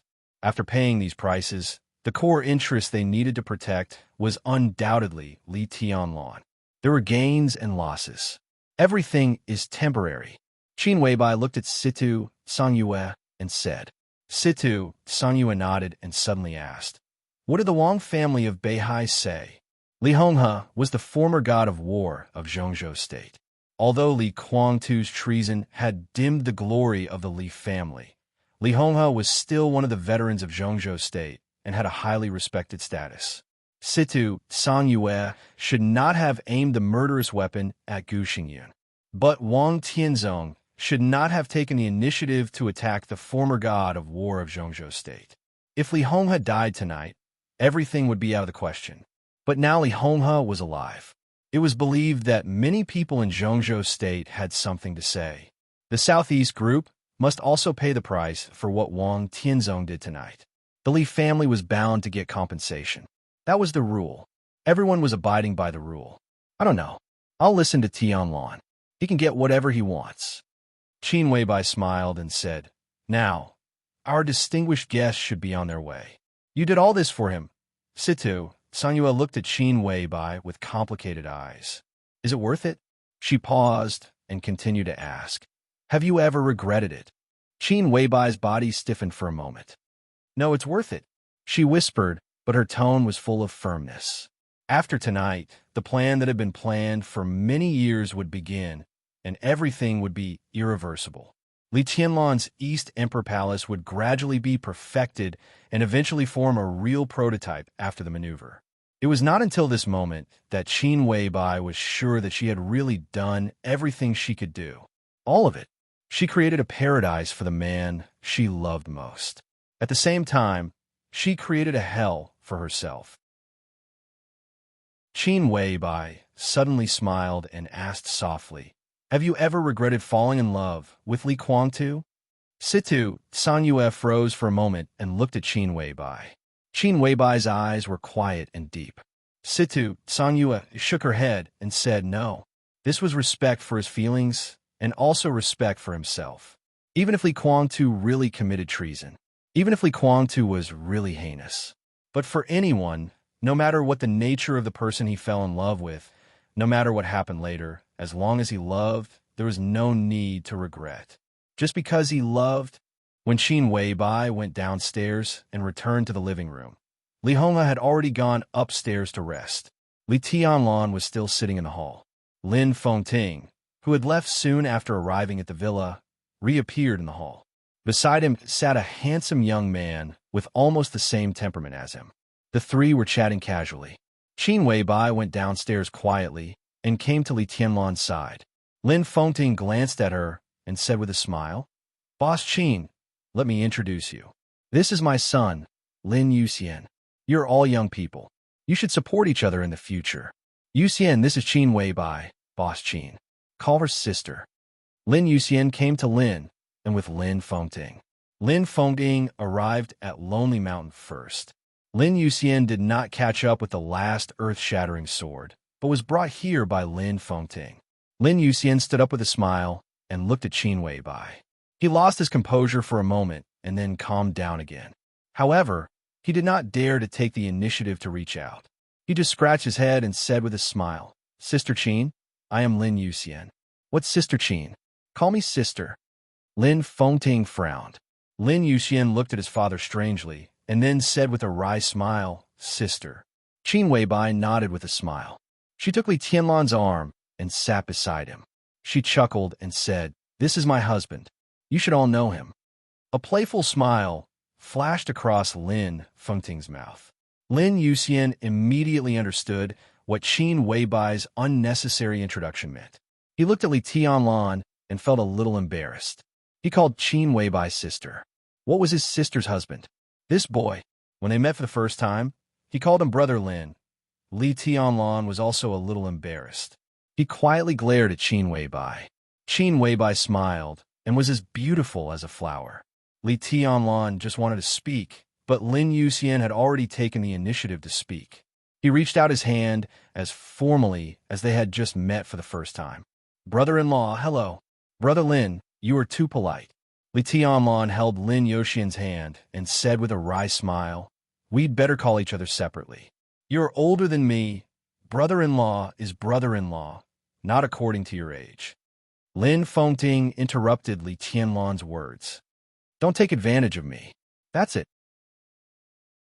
Qin Weibai looked at Lin Fengting meaningfully and said with a chuckle, I didn't prepare a greeting gift in advance. Yoshin's call of sister and brother-in-law is a little unfair. We're family. Don't care about this. Lin Fengting said softly. Qin Weibai took a deep look at him. She seemed to think of something and nodded. Lil Bai, why don't you let Tianlan go to Wuyue to develop? Lin Fengting casually changed the way he addressed Qin Weibai and asked naturally. Li Tianlan turned his head subconsciously and glanced at Qin Weibai. Wuyue? Qin Weibai's expression was calm. She whispered, the water is too deep. As far as I know, Wuyue is more suitable for Tianlan's development now. Although it is the territory of the Wang family of Beihai, the Wang family of Beihai is now very complicated. If he is careful, Tianlan may be able to create his own foundation in Wuyue. Lin Fengting said quietly, the current leader of Wuyue is Wang Qinglei. He is a character. Even if there's a foundation, it is fake, at least not stable. Qin Weibai shook her head and looked at Li Tianlan. The foundation of East Emperor Palace should be in the south. She said softly, the south? Li Tianlan repeated the words. Qin Weibai nodded. The southernmost. She held Li Tianlan's hand and said softly, there will be a chance soon. It is the most suitable for you to go to the south. In the southernmost south, she had prepared everything for Li Tianlan. As long as there was a chance, it would become Li Tianlan's path to heaven. Qin Weibai was even ready for the opportunity. The southernmost part of Zhongzhou State. It was not Nanyuan Province. It was Tianan in the south of Nanyuan. It was nearly 40,000 square kilometers, nominally belonging to Annan State, but now actually under the control of Zhongzhou State. For Li Tianlan. Chapter 330. Tianan was heaven. Heaven was now spread on the tea table made of white marble. Lin Fengting and his son had gone upstairs to rest. Qin Weibai accompanied Li Tianlan to study the map of Tianan. This was an extremely detailed and exquisite map. The topographical features of the 35,000 square kilometers of Tianan were clearly displayed on it. Li Tianlan looked at the map. Qin Weibai's delicate fragrance drifted over. Smelling this fragrance, Li Tianlan's heart was more focused and calm. Why here? Li Tianlan asked. This is the most suitable place. Qin Weibai made a cup of tea for Li Tianlan and said softly. Li Tianlan took the teacup and said nothing, just quietly looking at the map of Tianan in front of him. Tianan was just a name for Zhongzhou State, and it was a private name for a few people standing in the upper class of Zhongzhou State. In fact, Annan State had never given up the fight for ownership of this territory. On the map, Tianan was an irregular rectangle. This area, which was equivalent to 1/10 of the territory of Annan State, was extremely rich in terrain, including mountains, jungles, plains, and wetlands. There were 3 cities and more than 30 towns in Tianan Province, as well as some natural resources, which were not many, but could not be ignored. For Zhongzhou State, since it had occupied this place, it could not give it up. Tianan had now become a must-fight place for Zhongzhou State.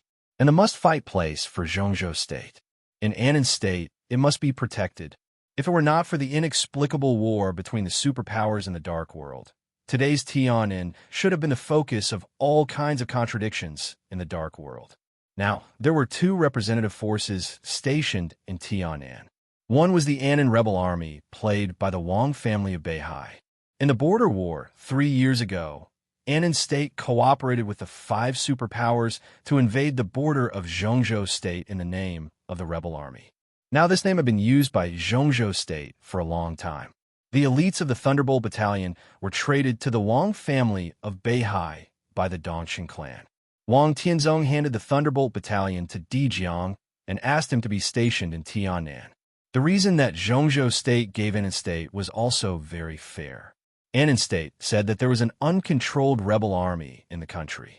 Based on the principle that the two sides were friendly neighbors, Zhongzhou State directly sent troops to help Anan State suppress the rebellion. After entering Tianan, Di Jiang plundered all the resources here as fast as he could and sent them to the Wang family of Beihai. Then, under the constant protests of Anan State and the pressure exerted by the United Nations, the army of Zhongzhou State withdrew from Anan State under the leadership of Di Jiang. But the so-called retreat was just a name. The Thunderbolt Battalion, led by Di Jiang, retreated. The rebel army of Anan State, led by Di Jiang, began to rise again. When they were in uniform, they were the army, and they might be pressured by the military. But after burning the military uniforms, they were the rebels of Anan State, and they had no scruples at all. Now the Tianan Freedom Corps, established by Di Jiang, with the secret support of the Wang family of Beihai, had a scale of 50,000 people, and they were all armed and elite. With the support of the Border Control Corps, this was already the greatest force in Tianan. The other force belonged to the Purgatory of Heaven Capital. The Purgatory of Heaven Capital took the initiative to find Anan State. Knowing that it might not be able to recapture its territory, Anan State had no choice. Even if it knew that the Purgatory of Heaven Capital was also up to no good, Anan State could only pin its hopes on them for the time being. Therefore, with the support of Anan State, the Purgatory of Heaven Capital quickly gained a foothold in Tianan, and its current strength was only slightly weaker than that of the Wang family of Beihai. In addition, the major forces of the Dark World had established secret strongholds in Tianan. But with the war in the Dark World, the major forces had no energy to invest in Tianan for the time being, so their strength was not to be feared. This was the current situation of Tianan. Zhongzhou State, the Wang family of Beihai. Anan State, the Purgatory of Heaven Capital, plus the major forces of the Dark World that might participate in the future. The land of more than 30,000 square kilometers was not big, and it was the area of a small province. But the geographical location here was really too important. As long as it was occupied, it was possible to go north to Zhongzhou State and south to Anan State. Even if the force that occupied here did not have this strength, it could get the expected huge benefits if it swayed a little between Zhongzhou State and Anan State in the future. Now the Dark World was in chaos, and the war was endless. But any chaos would dissipate. At that time, the land of Tianan would definitely become the focus of the Dark World's attention. Li Tianlong looked at the map in front of him, thinking about what the East Emperor Palace would get if it developed in Tianan. "It's too messy," he said softly. Not to mention the confrontation between the major dark forces in Tianan in the future. Even now the situation was not clear. It was definitely not easy for the East Emperor Palace to go to Tianan and be sandwiched between the Purgatory of Heaven Capital and the Wang family of Beihai. But compared to Zhongzhou State, Tianan is the most suitable place for you to rise. Qin Weibai leaned against Li Tianlong and said softly, "After the maneuver, the cooperation between the Wang family of Beihai and Kunlun City in Zhongzhou State may be further strengthened." Governor Sidu seriously injured Gu Xingyun with the setting sun tonight, and the murderous weapon of Sai City will definitely change hands. Not only that, the special warfare system of the 3 provinces in the northeast, except for Guangdong, may also fall into the hands of Kunlun City. But with this result, the Northeast Special Warfare Headquarters of Zhongzhou State should be established. Now that you have grown to a certain extent, both the Wang family of Beihai and Kunlun City will try their best to limit your growth. The special warfare headquarters of various regions will definitely be implemented in the shortest time. Although Zhongzhou State is large, under the pressure of the special warfare headquarters, there are really not many regions that are suitable for your development. Li Tianlan nodded. Only Tiannan. Only Tiannan. Qin Weibai said with certainty. Tiannan is currently outside Zhongzhou State, but it is regarded as a possession by Zhongzhou State. But on the surface, everything in Tiannan has nothing to do with Zhongzhou State. Even the Tiannan Freedom Corps led by Dijiang now looks like a rebel army inside Annan State. Qin Weibai turned Li Tianlan's body around, looked into his eyes, and said, "For the time being, Tiannan is still a place where the special warfare system of Zhongzhou State can influence, but it is regarded as its own territory by Zhongzhou State. So if you go to Tiannan, no one in Zhongzhou State will object. Not only the East Emperor Palace, but maybe soon, all the forces in Zhongzhou State will go to Tiannan. It may be regarded as the last pure land of the free forces." The last pure land? Li Tianlan took out a cigarette, lit it, and took a deep breath. No matter how chaotic Tiannan was at present, it was still the land of Annan State in name. However, that land had now been completely out of control and became the battlefield of the Wang family of Beihai and the purgatory of Heaven Capital. Wherever the rebel army passed, there was naturally no effective regime left. Tiannan now belonged to the rebel area of Annan State. There was no order and no strong regime rule there. Annan State was helpless about the rebel area. Naturally, the special warfare system of Zhongzhou State could not intervene and build a new order there. So the rules of Zhongzhou State were basically useless there. In that case, it was indeed a pure land with its own forces. Whoever could rule Tiannan could create a new order in Tiannan. But the Wang family of Beihai and the purgatory of Heaven Capital are there. The free forces in the country don't have such courage, do they? Li Tianlan shook his head. The purgatory of Heaven Capital was easy to deal with. But the Wang family of Beihai was a real behemoth in Zhongzhou State. Tiannan was regarded as a thing in the pocket by Zhongzhou State, and also by the Wang family of Beihai.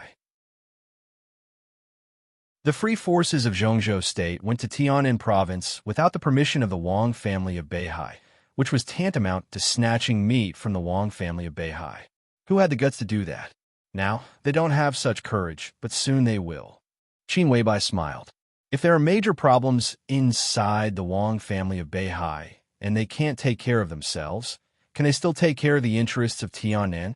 Li Tianlan was shocked and looked at Qin Weibai carefully. The Wang family of Beihai would have problems. As early as a few years ago, he heard from military counselor. But Qin Weibai's tone. Did she want to take the initiative to cause internal problems in the Wang family of Beihai? Now, this time, seemed a little earlier than what she said at the beginning. What do you want to do? Li Tianlan asked in a cautious tone. He frowned and said in a very firm tone, "You can't do anything." For the Wang family of Beihai, he always had an instinctive vigilance and fear. Li Tianlan didn't know how powerful the Wang family of Beihai was, but it was definitely not something that the Samsara Palace could shake. "I won't do anything stupid." Qin Weibai reached out and stroked Li Tianlan's face. Her hands were slightly cold, and her eyes were as gentle as water. "I just want you to relax. Tell me about your plan," Li Tianlan said. This was the first time he asked about the Samsara Palace's plan. "My plan is very simple." Qin Weibai smiled sweetly. "After you go to Tiannan, use the funds in your hands to set up a trading company first. I will arrange for people to support the trading company. This is the fastest industry for you to establish a foothold in Tiannan and also your core foundation. With your strength, it is not difficult for you to establish a foothold in Tiannan. After that, the East Emperor Palace will slowly expand."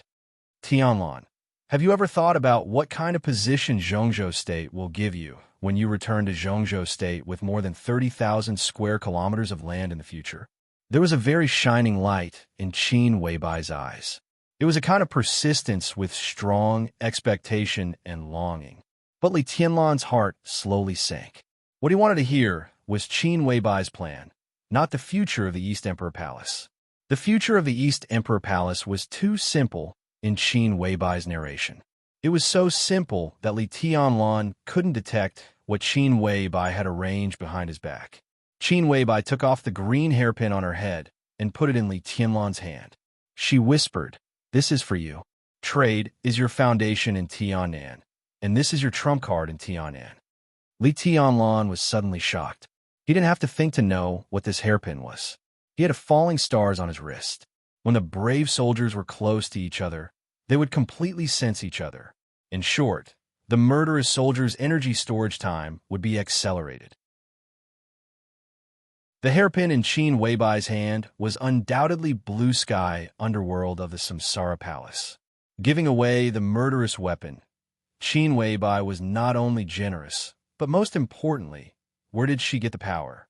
"My sister asked me to bring out blue sky underworld for you to use," Qin Weibai whispered. "It will take at least 3 years for blue sky underworld to store energy. You also have a murderous weapon here. If you put them together, the storage time will be slightly faster. Anyway, blue sky underworld can't be used now, so it's better to leave it with you. If it can help you gain a foothold in Tiannan, my sister will be very happy." Li Tianlan looked at Qin Weibai silently. His hand trembled slightly, but his tone was still calm. "Answer my question." He looked at Qin Weibai and said, "What question?" Qin Weibai blinked and began to play dumb. "What does the Samsara Palace want to do?" Li Tianlan looked at Qin Weibai, and the uneasiness in his heart gradually became stronger. It was an indescribable intuition. Perhaps there was a basis, but Li Tianlan couldn't tell. He just instinctively felt that something was wrong. Qin Weibai didn't speak, just turned her head to look at the map of Tiannan in front of her. Li Tianlan turned to look at the map. The atmosphere seemed to become silent and awkward for a moment. "I don't deserve to know." After a long time, Li Tianlan suddenly asked, "It's not that you don't deserve it." Qin Weibai shook her head without hesitation. "Then tell me what I want to know." Li Tianlan said blandly, "I don't like the feeling of being controlled. Even if the person who controls me is you, even if you do it for my sake, I don't like it." He wasn't sure what he wanted to know, but he suddenly felt a little uneasy in his heart. This kind of uneasiness had existed since Qin Weibai first appeared, but it was very faint. After 3 years, Qin Weibai appeared so abruptly that Li Tianlan couldn't tell what kind of feeling it was. But when Qin Weibai handed blue sky underworld to him, the bad intuition in his heart suddenly became extremely strong. Qin Weibai handed blue sky underworld to him. What would happen to the Samsara Palace? What would she do? Even if blue sky underworld couldn't be used for the time being, it was a murderous weapon. Would she give it to someone else if she couldn't use it? Li Tianlan had never heard of this. "We are going to do something in Snow Country." Qin Weibai hesitated and finally said, "What is it?" Li Tianlan asked. "Don't ask, okay?" Qin Weibai looked at Li Tianlan with a pleading look in her eyes. Li Tianlan's heart softened, but he forced himself to harden his heart and said calmly, "I will know. You will know soon." Qin Weibai said softly, "Tianlan, give me a little more time. 1 month, 2 months at most. I will tell you everything, okay?" She hugged Li Tianlan and leaned her head against his chest. She whispered, 2 months at most. Everything will be over. At that time, I'll come back to you and tell you all my secrets. We'll always be together. I won't do anything. I'll be raised by you at home peacefully.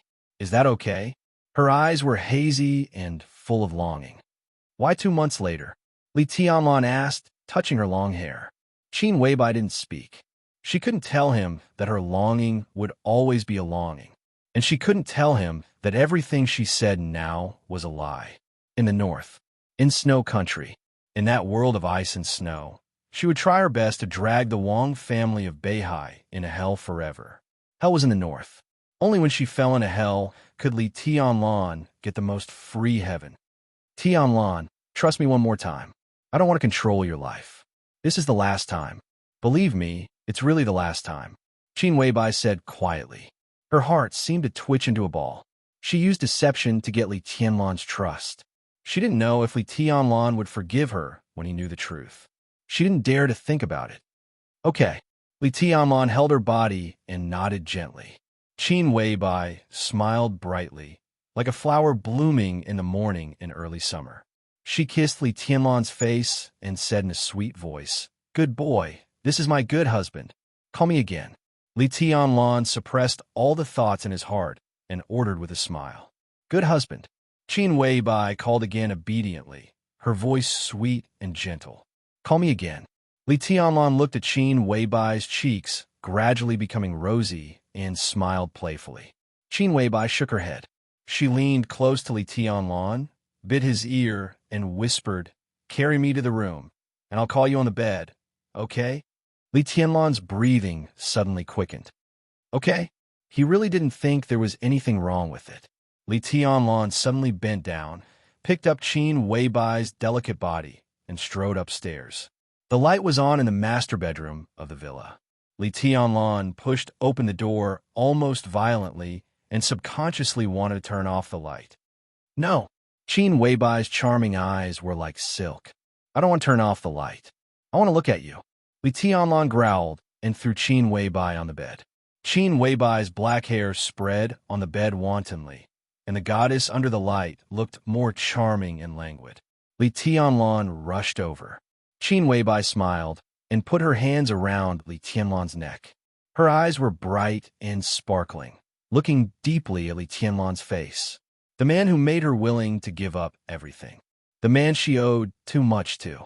Qin Weibai looked at him quietly, as if she wanted to imprint his face in her soul. She never regretted what she had done. She just felt a little reluctant. Chapter 331. The night in Beihai was long.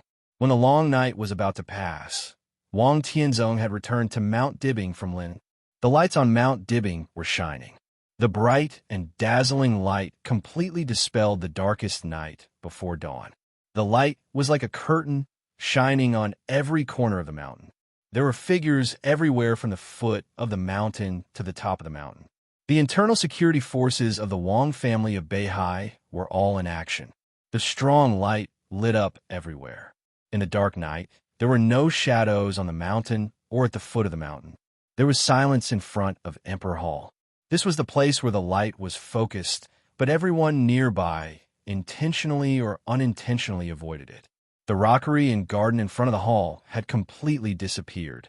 After the mess after the war was cleaned up, it looked extremely empty. 3 middle-aged men in the standard military uniforms of Beihai province knelt in front of the silent hall with pale faces, sweating all over their faces. Wang Tianzong, who just came back and saw this scene, suddenly felt his heart sink. The sword energy on the top of the mountain had dissipated, but the fierce sword intent still remained. Wang Tianzong felt all this, and his strength seemed to be gradually disappearing. He stood there silently and did not move for a long time. The elites of the internal security forces came and went. Finally, someone saw Wang Tianzong, so they instinctively saluted and called him Your Majesty. There were more and more people.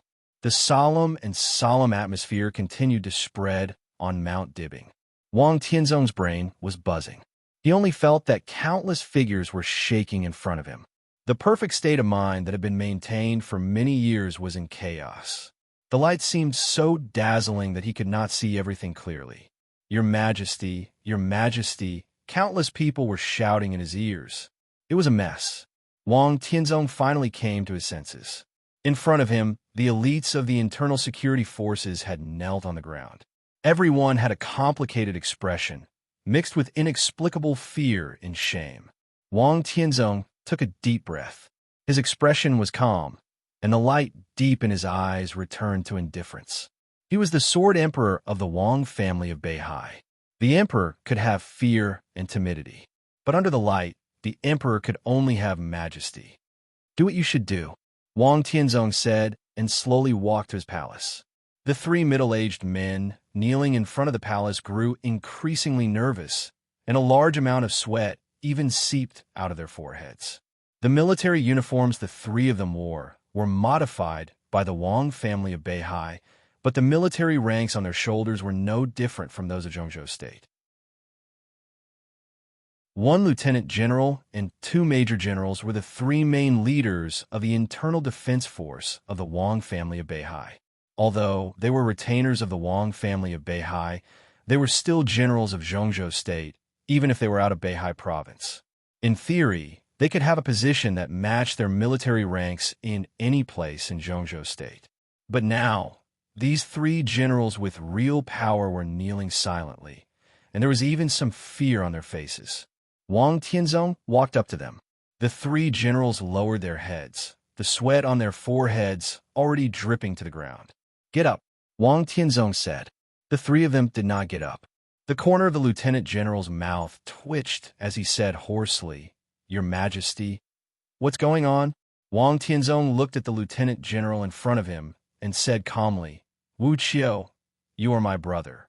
Stand up and talk." Wu Qiu, the commander of the Internal Defense Force, was a lieutenant general of Beihai, the most senior expert of the half-step invincible realm in the Wang family of Beihai, and the patriarch of the wealthy Wu family. He was one of Wang Tianzong's most trusted confidants. No matter what happened tonight, Wu Qiu could not participate in it. This was the most basic trust. Wu Qiu's face turned red. He seemed to be a little excited, but more ashamed. He gritted his teeth, but did not get up. He just said in a hoarse voice, "Your Majesty, I'm incompetent." A group of thunder-shocking realm experts of unknown origin sneaked into the top of the mountain. They wore some special equipment and attacked Madam. "This is my negligence." Wang Tianzong's eyes suddenly condensed. A group of thunder-shocking realm experts sneaked into the top of the mountain. He asked softly after a moment of silence. "Yes." Wu Qiu's voice was full of embarrassment and embarrassment. The Internal Defense Force was stationed at the foot of the mountain and halfway up the mountain.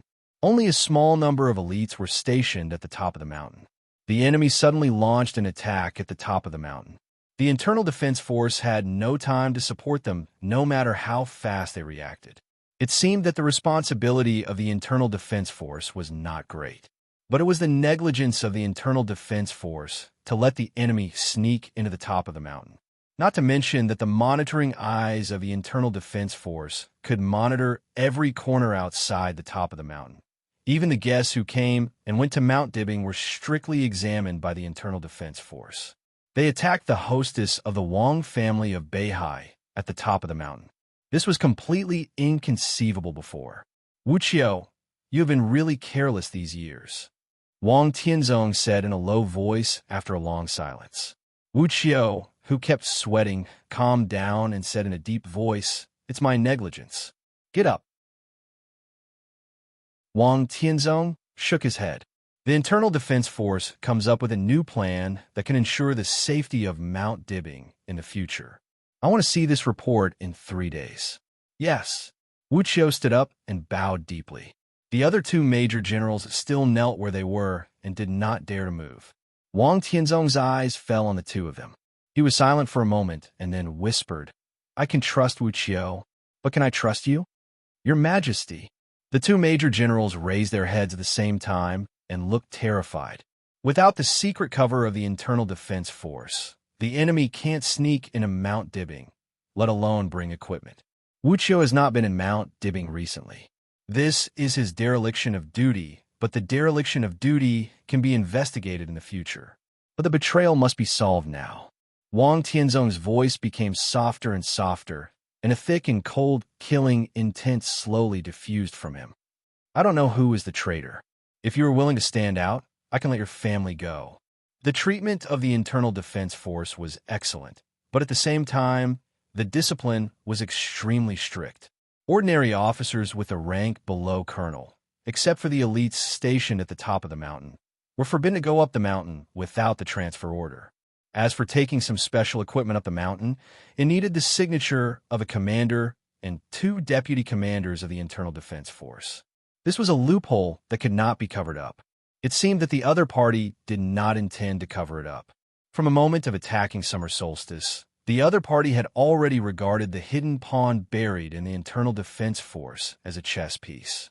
At present, it seemed that the 2 major generals in front of him were suspects, at least the biggest suspects. Wang Tianzong did not say what would happen if they were unwilling to stand out. Summer solstice was definitely his reverse scale. If no one was willing to stand out, Wang Tianzong did not even bother to investigate. The two major generals and their families might not be spared tonight. It was okay to kill the wrong person. Silence. In the dead silence, a major general suddenly moved. He reached out, took off the epaulette on his shoulder, and respectfully placed it in front of Wang Tianzong. Your Majesty, please keep your promise and let my family go. The major general wiped the sweat on his forehead, and his face had become completely calm. Wang Tianzong narrowed his eyes. Wu Qiu's face suddenly twisted. His eyes were filled with anger and a trace of disbelief. Wang Xian, how dare you betray the Wang family of Beihai? Wang Xian's face was slightly pale. He sighed and was about to speak. He didn't betray the Wang family of Beihai, but me. Wang Tianzong said lightly. Wang Xian was taken aback and kept silent. Who is it? Wang Tianzong asked. Wang Xian smiled bitterly and shook his head. Your Majesty, I don't know who they are. I'm just following orders. Whose orders are you following? Wu Qiu grinned grimly and took a step forward subconsciously. Wang Tianzong calmly stopped him. Wang Xian's expression became calmer. He looked at Wu Qiu with a trace of complexity in his eyes and then smiled. Commander, I'm following orders. As for whose orders, I don't mind saying it, but do you and your Majesty really want to hear it? It's Wang. Wang Xian opened his mouth but just spat out two words. The space in front of Emperor Hall suddenly fell into absolute silence. Wang Xian's mouth was still moving. He seemed to want to say that name, but the space around him had been completely distorted, and even his mouth shape had become completely out of shape. He tried to say something, but he couldn't make a sound, and his mouth shape couldn't be recognized. Streaks of blood shot out from his body one after another. Wang Xian seemed to suffer great pain, and his eyes became crazy for a moment. I can understand your thoughts, but there must be a bottom line for everything. Whoever dares to cross this line must die. Wang Tianzong calmly said, You're right. I really don't want to hear it, and I don't need to. The vague sword intent filled every corner of Wang Xian's surroundings. Blood sprayed all over the sky. In the cold and sharp sword intent, Wang Xian's whole body gradually turned into a pile of minced meat and finally turned into nothingness in the sword energy. Wu Qiu stood beside Wang Tianzong, and his eyes were calm and cold. Your Majesty, just let it go. Until Wang Xian's body disappeared, Wu Qiu gritted his teeth and asked, It's not the time. Wang Tianzong was silent for a while, shook his head. He reached out his hand, and the Major General epaulette on the ground fell into his hand. He handed the epaulette to Wu Qiu casually. He said flatly, Find a suitable person, let him take it, and then report it to the political department of Zhongzhou State. Remember your plan. I want to see it as soon as possible. Wu Qiu took the epaulette respectfully and answered. Wang Tianzong turned around and walked to the main hall. Let Xianming come to see me. As he said this, he put his hand in front of the door of Emperor Hall. His movements were a little hesitant. From an angle that Wu Qiu couldn't see, his eyes were scared and worried. The door of Emperor Hall was pushed open little by little. Wang Tianzong walked in. The desk lamp was on in the bedroom in the hall. The orange light illuminated a corner of the bedroom, which looked very warm. Summer Solstice's exquisite body was curled up on the bed at this time, and her whole body was shaking uncontrollably, as if she was suffering great pain. Wang Tianzong walked into the bedroom silently, got on the bed, lifted the heavy quilt that was out of season, and held Summer Solstice tightly in his arms. Summer Solstice's body was extremely cold, as if there was no temperature at all. Wang Tianzong held her. There was silence. It's okay. Summer Solstice took the initiative to speak. Her voice was a little trembling, but it was extremely gentle. She smiled reluctantly, but it was very beautiful. It's not very painful. It's just that I haven't done it for so many years, and I'm not used to this feeling. Do you know who did it? Wang Tianzong asked in a low voice, holding Summer Solstice's hand tighter and tighter, as if he wanted to give all his warmth to her. Summer Solstice lay in Wang Tianzong's arms and shook her head. Wang Tianzong stopped talking. In fact, there was no need to ask. He remembered the woman who had said in the World Palace last night that she would let the Wang family of Beihai fall into hell forever. His eyes became cold and piercingly cold. "I'm cold," Summer Solstice said softly. Wang Tianzong restrained his killing intent, hugged her as much as he could, and covered her with the quilt. "It's okay," Summer Solstice said. "It'll be fine at dawn. I haven't used the sword for many years, and my body can't bear the sword intent. In fact, it's not a big deal. It'll be okay if there are several more attacks like this. In the past, you spoiled me too much. If I could do it from time to time, maybe I would have adapted to it. There won't be a second time," Wang Tianzong said in a deep voice. "Let Summer Solstice do it from time to time. How could he bear to do it?" Summer Solstice. This name had gradually been forgotten by the Dark World over the years. After the battle against Li Kuang-tu, there was no more legend about her in the Dark World. No one knew her current state, except for Wang Tianzong. In the decades of the Wang family of Beihai, Summer Solstice was the only person who had taken the whole set of Immortality Potion. The purpose of doing so was not to recover her injury. It was to let her live. This was Wang Tianzong's decision that year. He just wanted Summer Solstice to stay with him and grow old with him. He didn't care about combat capability. In his eyes, Summer Solstice, who was quietly playing with flowers and plants, was the most beautiful Summer Solstice. "Use another set of Immortality Potion," Wang Tianzong said softly. His tone was calm and ordinary, as simple as letting Summer Solstice eat a piece of candy. "Fool, it doesn't work." Summer Solstice chuckled and said, "And it's not necessary. It's impossible for my injury to recover. When dawn comes, I guess I'll be fine." Wang Tianzong was silent. He was very clear about Summer Solstice's current state. In terms of sword intent, Summer Solstice was still at the peak of the invincible realm, even not much inferior to him. In terms of foundation, she was now only equivalent to an ordinary woman. The battle that year was too fierce, and her foundation was destroyed in that battle. If it weren't for the Immortality Potion, Summer Solstice wouldn't even have lived for a year after that battle. Although she survived successfully now, the result of her martial arts foundation being completely loose was that her sword intent was still there, but her body was getting worse and worse. In short, Summer Solstice could still exert the combat capability of the invincible realm, but her combat capability was extremely limited, and it couldn't be recovered. If Summer Solstice at her peak pulled out her sword, she could even fight against Wang Tianzong head-on. But her foundation was loose, so her sword intent became limited. She only had so much sword intent. Once it was used up, she would have no foundation and could never recover. To some extent, a peak of the invincible realm like Summer Solstice was a consumable. The cruelest consumable. Her combat capability would gradually decrease with the increase of the number of fights, and her foundation was not there. Every time she pulled out her sword, it would bring her extreme pain. Summer Solstice said that she would be fine at dawn. At that time, it might just be that her body would no longer hurt. In the next few years, Summer Solstice's body could not fully recover. Wang Tianzong knew very well what those who attacked Summer Solstice were thinking. He was reluctant to let Summer Solstice fight, but those people obviously didn't think so. For them, the existence of Summer Solstice, in any general trend, would become a force that could change the battle situation. That was why there was the attack tonight. After this attack, for at least a few years, Summer Solstice would be pressed on Mount Dibbing and could no longer fight. Wang Tianzong took a deep breath and spat it out heavily. For many years, he didn't seem to be as aggrieved as he was now. "I can actually understand what she did," Wang Tianzong whispered, "but I can't accept it." "Who?" Summer Solstice raised her head, looking confused. "A woman as stupid as you." Wang Tianzong tidied the hair in front of Summer Solstice's forehead and said softly.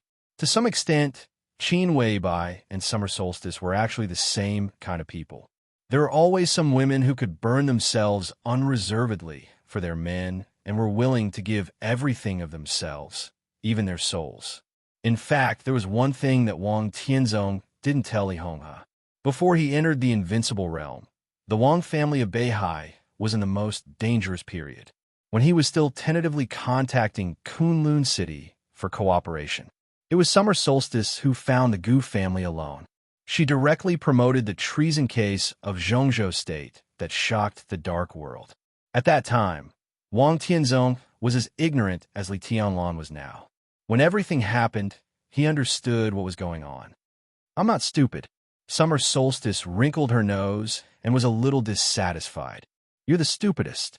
Wang Tianzong looked at Summer Solstice.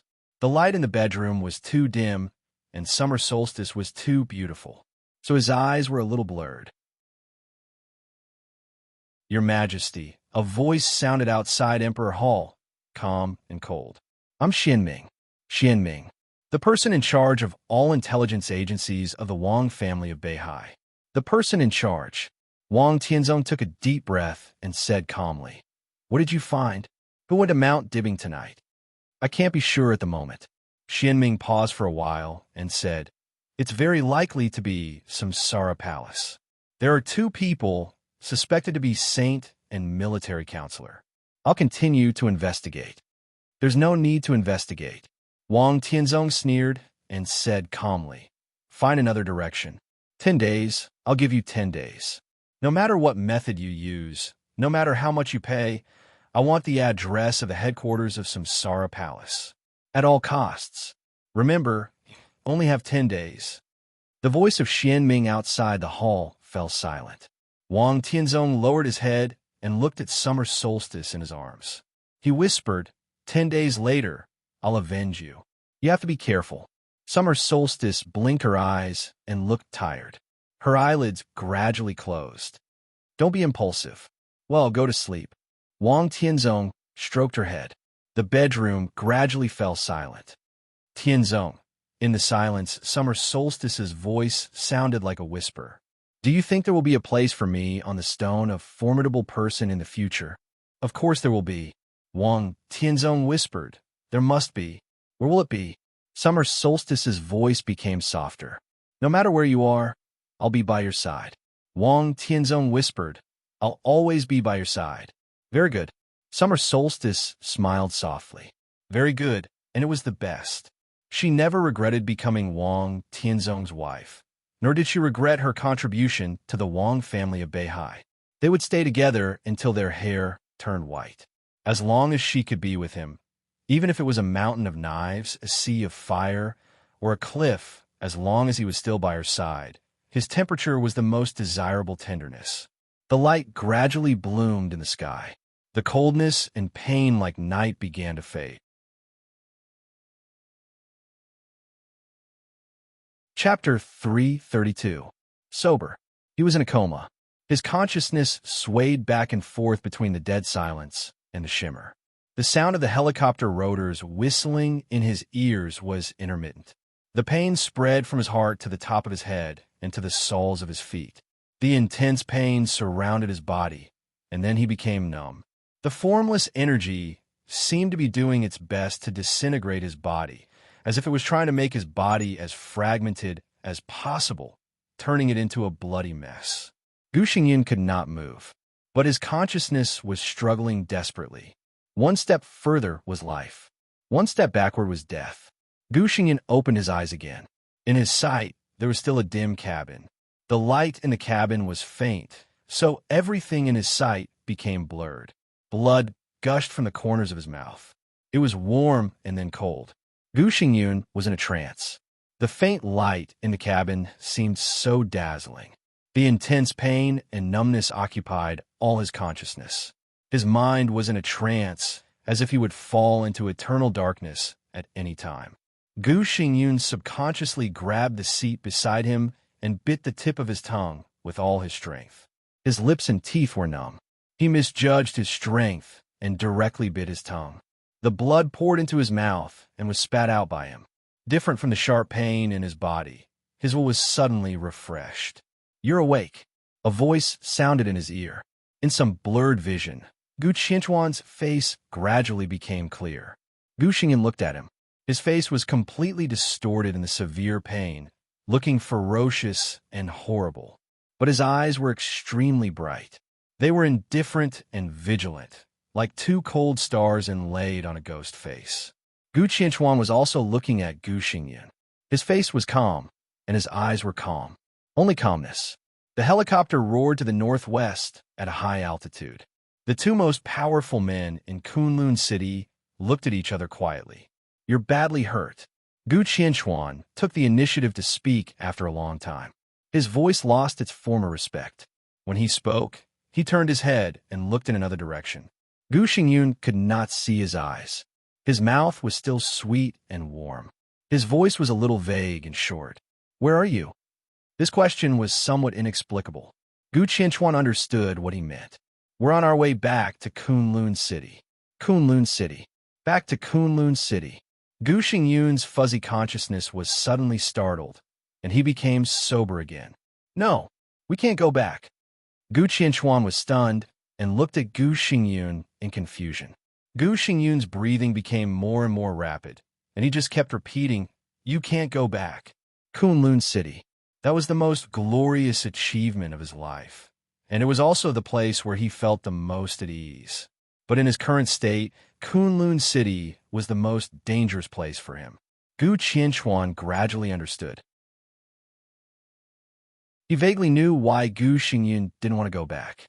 Because Li Shi was still in Kunlun City. Li Shi. It was the wife of the governor who had hardly walked out of Kunlun City for more than 20 years. As the first elder of Kunlun City, Gu Qianchuan knew very well that the relationship between Gu Xingyun and Li Shi was not harmonious. But he didn't expect their relationship to be so stiff. When Gu Xingyun was seriously injured, he did not dare to go home. What was he afraid of? Gu Qianchuan suddenly felt pity for Gu Xingyun. He did not understand the meaning of such a couple. "If we don't return to the Kunlun realm, are we going to Yuzhou?" Gu Qianchuan looked at Gu Xingyun and asked. Gu Xingyun suddenly fell silent. He was the war god of Zhongzhou State, but it was even more dangerous to go to Yuzhou when he was seriously injured and powerless than to go back to Kunlun City. He trembled and reached out his hand.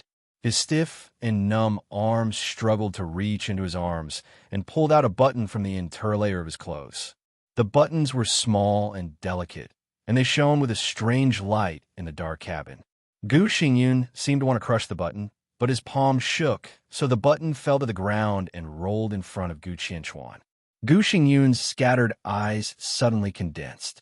Gu Qianchuan narrowed his eyes. The roar of the rotor still filled the cabin, but the atmosphere in the cabin suddenly became a little strange. Gu Qianchuan picked up the button in front of him and looked at Gu Xingyun thoughtfully. Gu Xingyun quietly looked at Gu Qianchuan.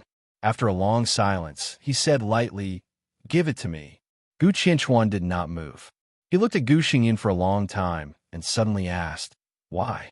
The meaning of this sentence was simple, but the meaning behind it was unusual. "Why? Why should I give it to you? If you die, I will be the city governor of Kunlun City." So why? Kunlun City was not harmonious inside. The intrigue between the city governor and the first elder was not a secret. Gu Xingyun and Gu Qianchuan knew what each other wanted.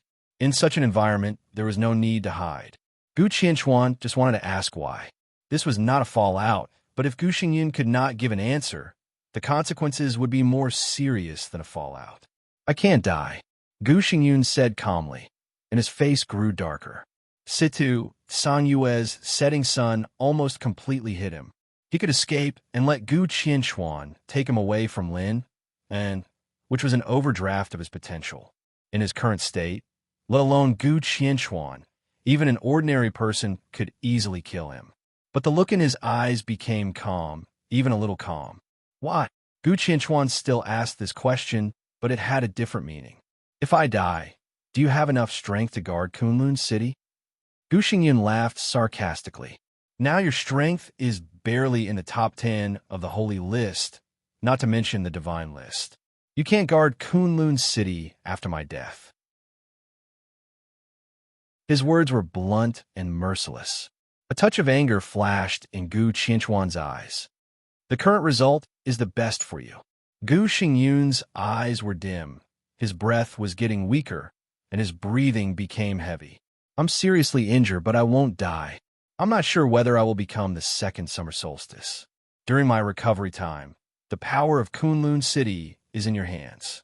As long as I don't die, is a deterrent to the outside world. Kunlun City, ahem. Kunlun City will always exist. What's wrong with this result? He looked at Gu Qianchuan and mocked. With your current strength, you won't even be a match for Di Jiang of the Wang family of Beihai in a life-and-death battle. Can you guard Kunlun City by yourself? The biggest disagreement between him and Gu Qianchuan was the power of Kunlun City. He did not want to see Kunlun City disappear and be ruined. Gu Qianchuan did not want to either. Therefore, the negotiations between the two were quite sincere. What you said makes sense. Gu Qianchuan pondered for a long time before nodding. He handed the button in his hand to Gu Xingyun. Gu Xingyun had no strength to crush the button, so he simply put it in his mouth and bit it, swallowing it with the cool liquid in the button. Gu Qianchuan watched Gu Xingyun take the medicine. The effect of the medicine was immediate. Although Gu Xingyun was still weak, his breathing gradually began to become stable. Gu Qianchuan knew what Gu Xingyun was eating. Strictly speaking, it was also an immortality potion. It was just an immortality potion belonging to the Zhongzhou state government. This was the immortality potion that Zhongzhou state traded with the Wang family of Beihai when they first developed the immortality potion hundreds of years ago. Zhongzhou state decomposed the immortality potion and then added a large number of precious medicinal materials. Finally, it became the healing holy medicine that Gu Xingyun took. This thing was also based on vitality, but it would not prolong life. Instead, it would infinitely expand the recovery speed of injury. This was the exclusive holy medicine of the war god of Zhongzhou state. Although there was only one drop in a button, it was equivalent to a life. What are you going to do? Gu Qianchuan looked at Gu Xingyun, who became dizzy again, and his eyes flickered. What will you do for me? Gu Xingyun twitched the corner of his mouth and said in a low tone. This time, he was really seriously injured. Gu Xingyun did not know how long he could recover. He was not even sure if he could maintain the combat capability of the invincible realm. During the period of his recovery, even if he was reluctant, he had a hand over the power of Kunlun City to Gu Qianchuan. Gu Qianchuan would certainly not let him stay outside when he had the power. During the period of his recovery, he was basically under house arrest by Gu Qianchuan.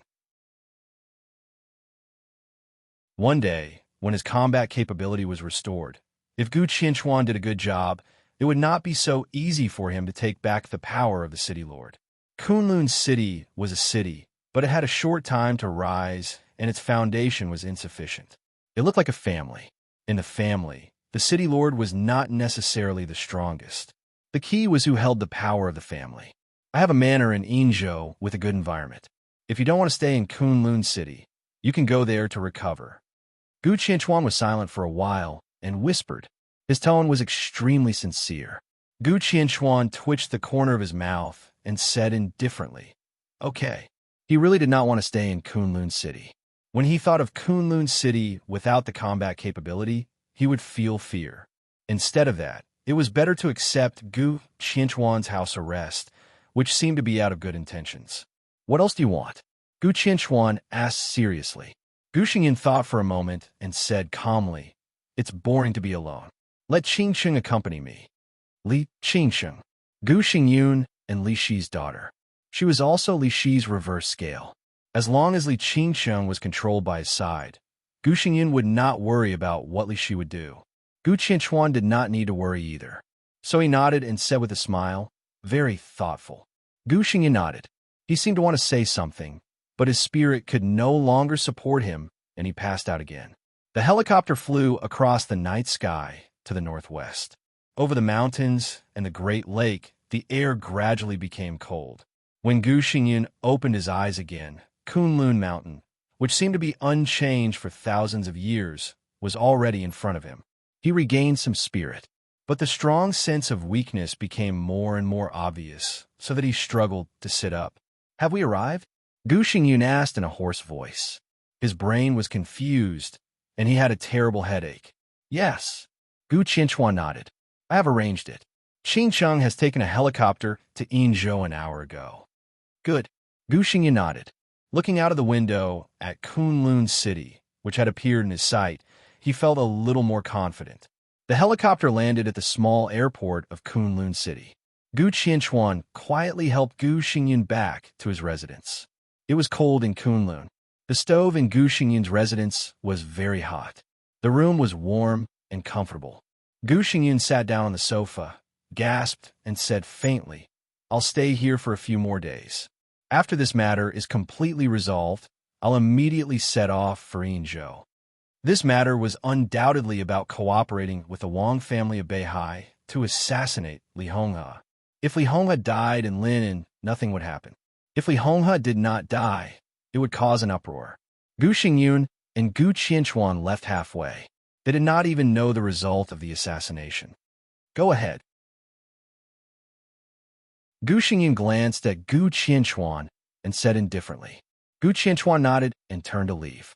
Gu Xingyun sat on the sofa and looked at Gu Qianchuan's back. His eyes became deep, as if all the temperature had disappeared. What if he temporarily handed over the power of Kunlun City?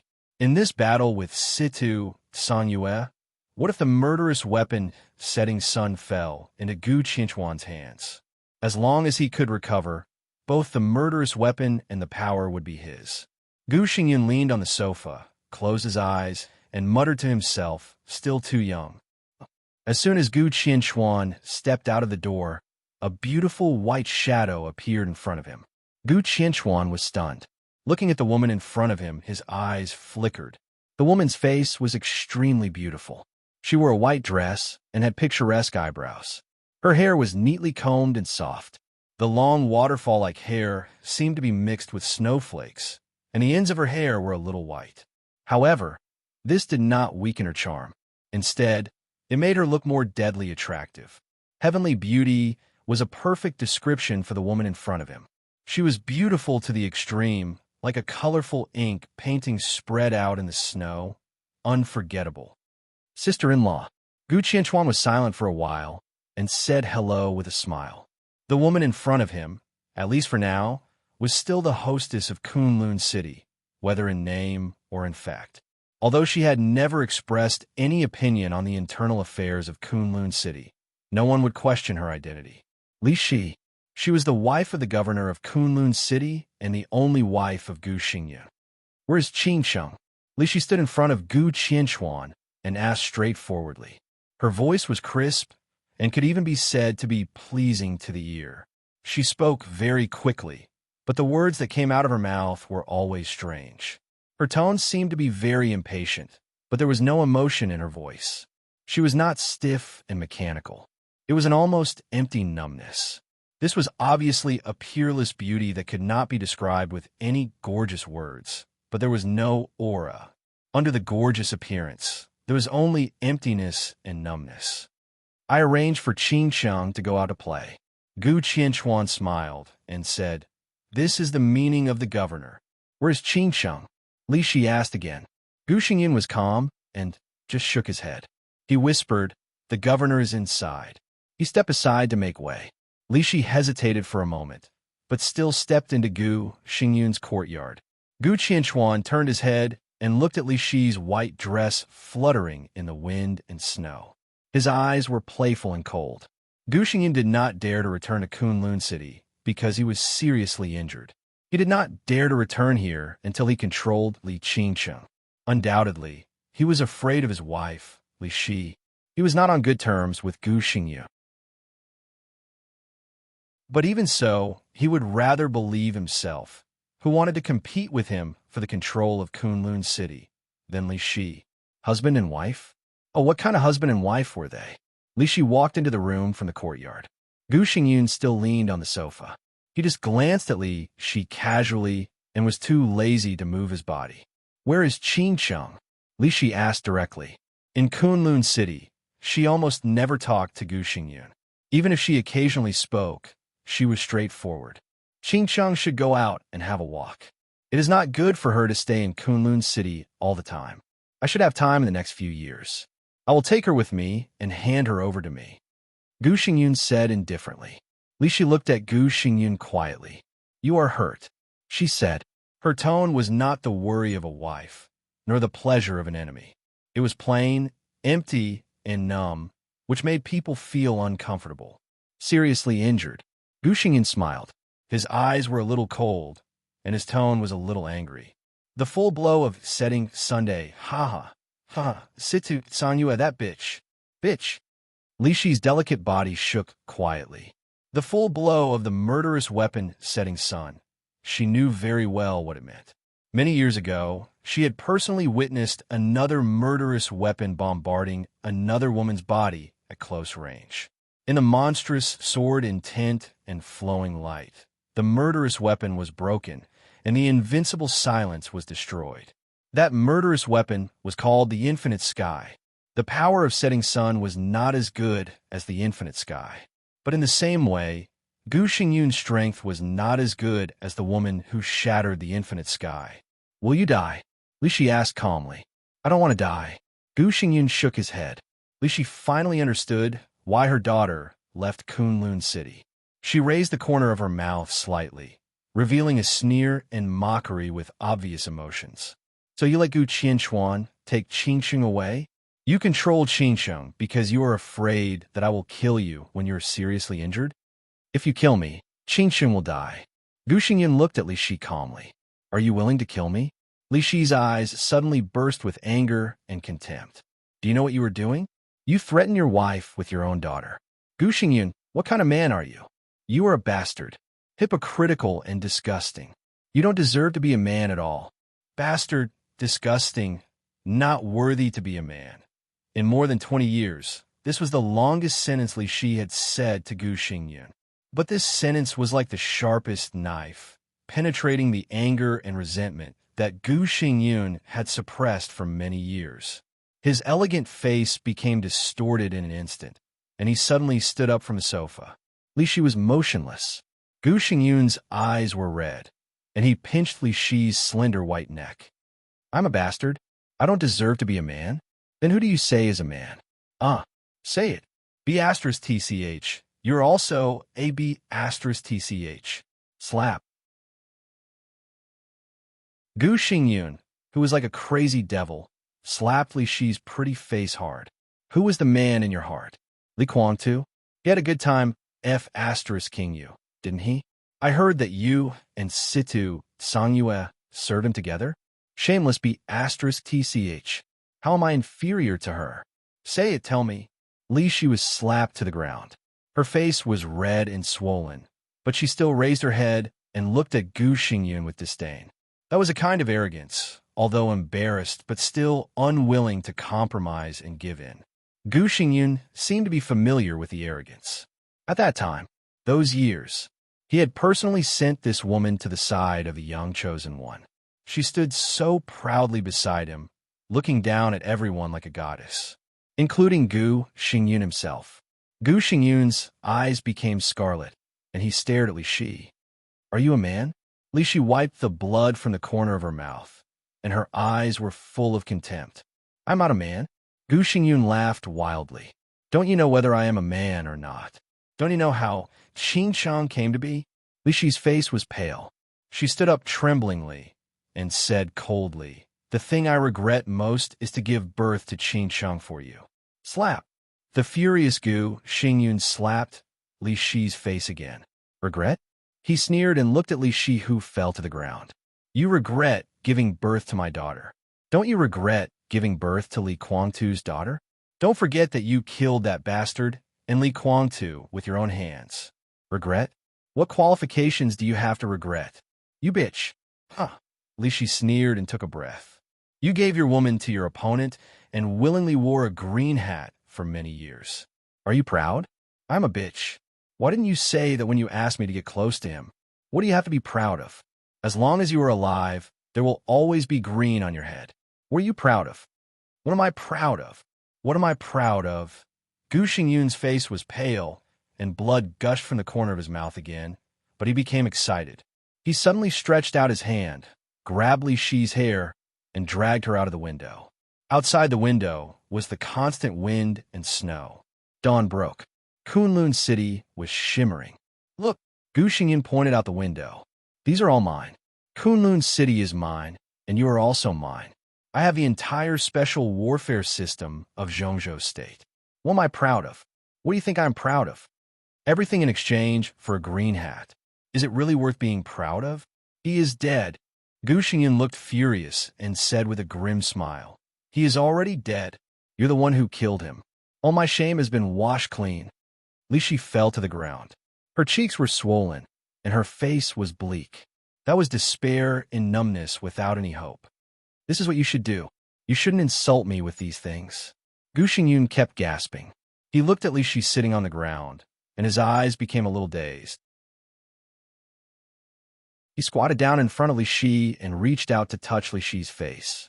All the irritation completely disappeared from his face, and his voice was indescribably gentle. "Did I hurt you? You shouldn't have angered me." Li Shi looked at Gu Xingyun with empty eyes. This poor and hateful woman had nothing to say. As early as when she was taken into this snow mountain by her father, she had no choice. One wrong step led to many wrong steps. Until today, when she suddenly looked back at her own way, she found that all the things she had experienced along the way, in the bright and lonely silence, were all sins. As long as you are willing to be obedient, your father and Qingxiang will be fine. Do you know? Gu Xingyun gently touched Li Shi's red and swollen face. The dark world has not been peaceful recently. Gu Qianchuan's strength is too poor. When necessary, you have to fight for Kunlun City and do what I should do. Can you do it? Li Shi nodded numbly. Go ahead, Gu Xingyun said with a smile. If you have the chance, kill Situ Song Yue for me. All bitches deserve to die, right? Li Shi did not speak, stood up, and walked out numbly. Gu Xingyun narrowed his eyes and looked at her back. Li Shi's long hair fluttered, and the ends of her hair seemed to be white with snowflakes. The beauty had white hair. Gu Xingyun was in a trance and laughed at himself. They didn't depend on each other until their hair turned white. The Prime Minister knew that he was still holding his sword. Such a couple, even if they were rich and powerful, what he got from her was only emptiness and loneliness. Li Shi opened the door. It was early morning outside the window of Kunlun City.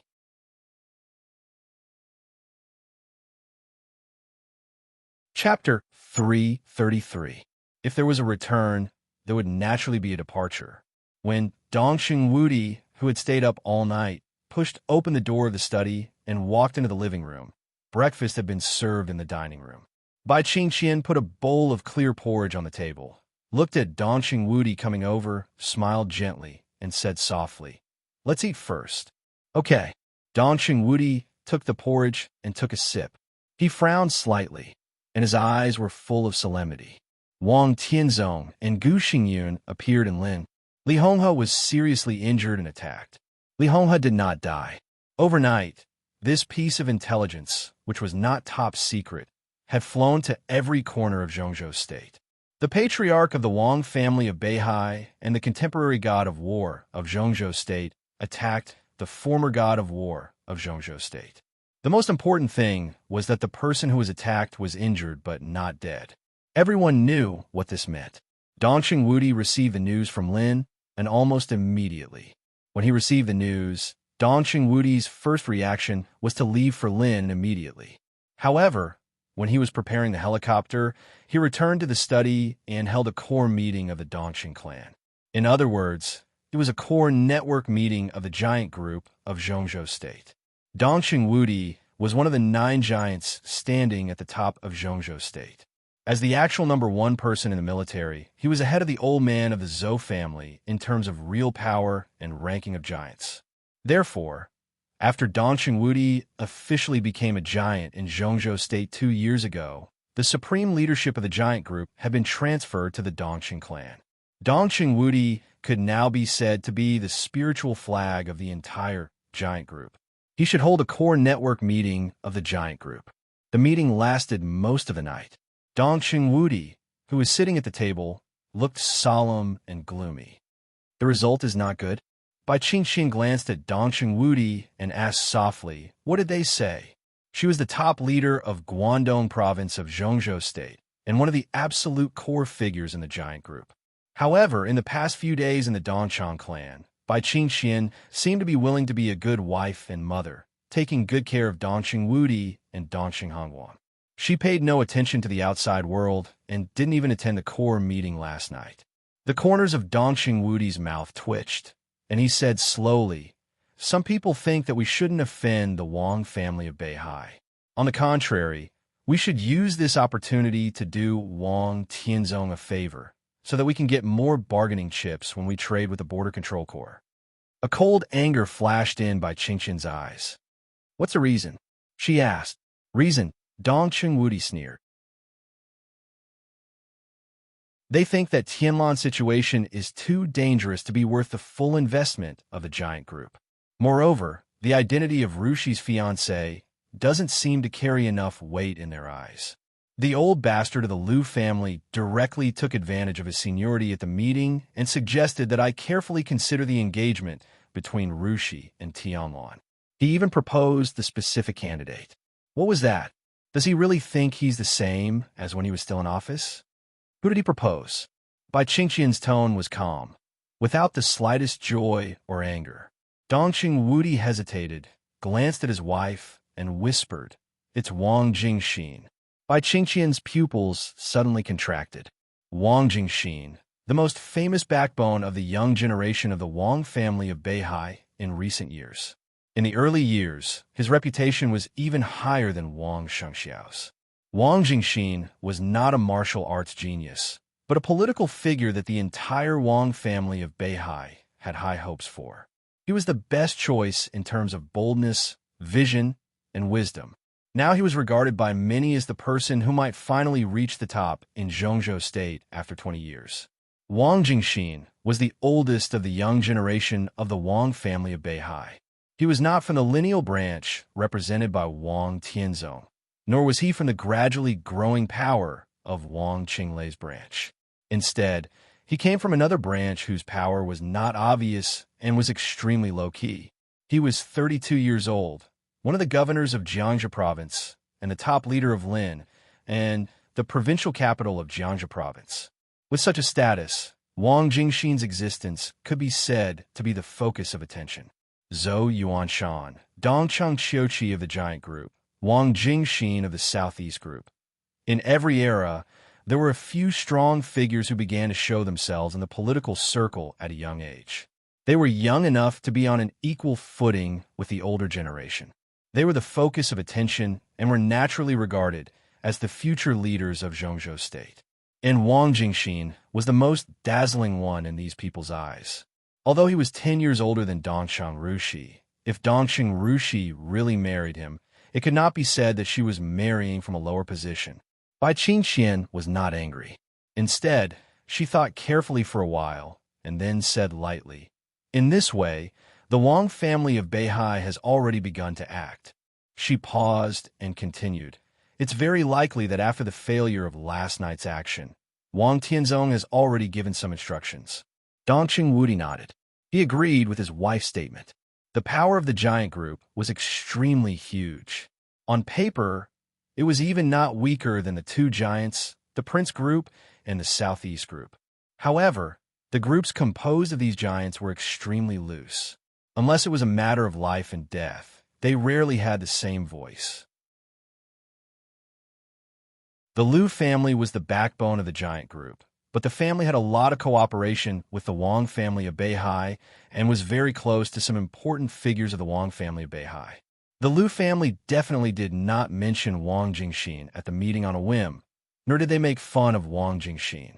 The Liu family mentioned Wang Jingxin, which meant that the Wang family of Beihai really had such an appeal now.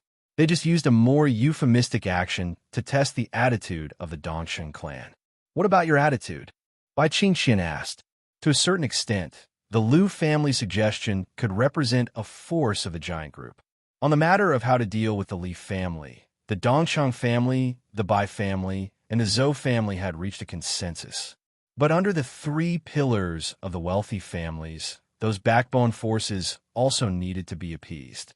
The Dongcheng clan's refusal of the Liu family's proposal was far from enough to make the Liu family split, but they must try their best to appease the Liu family.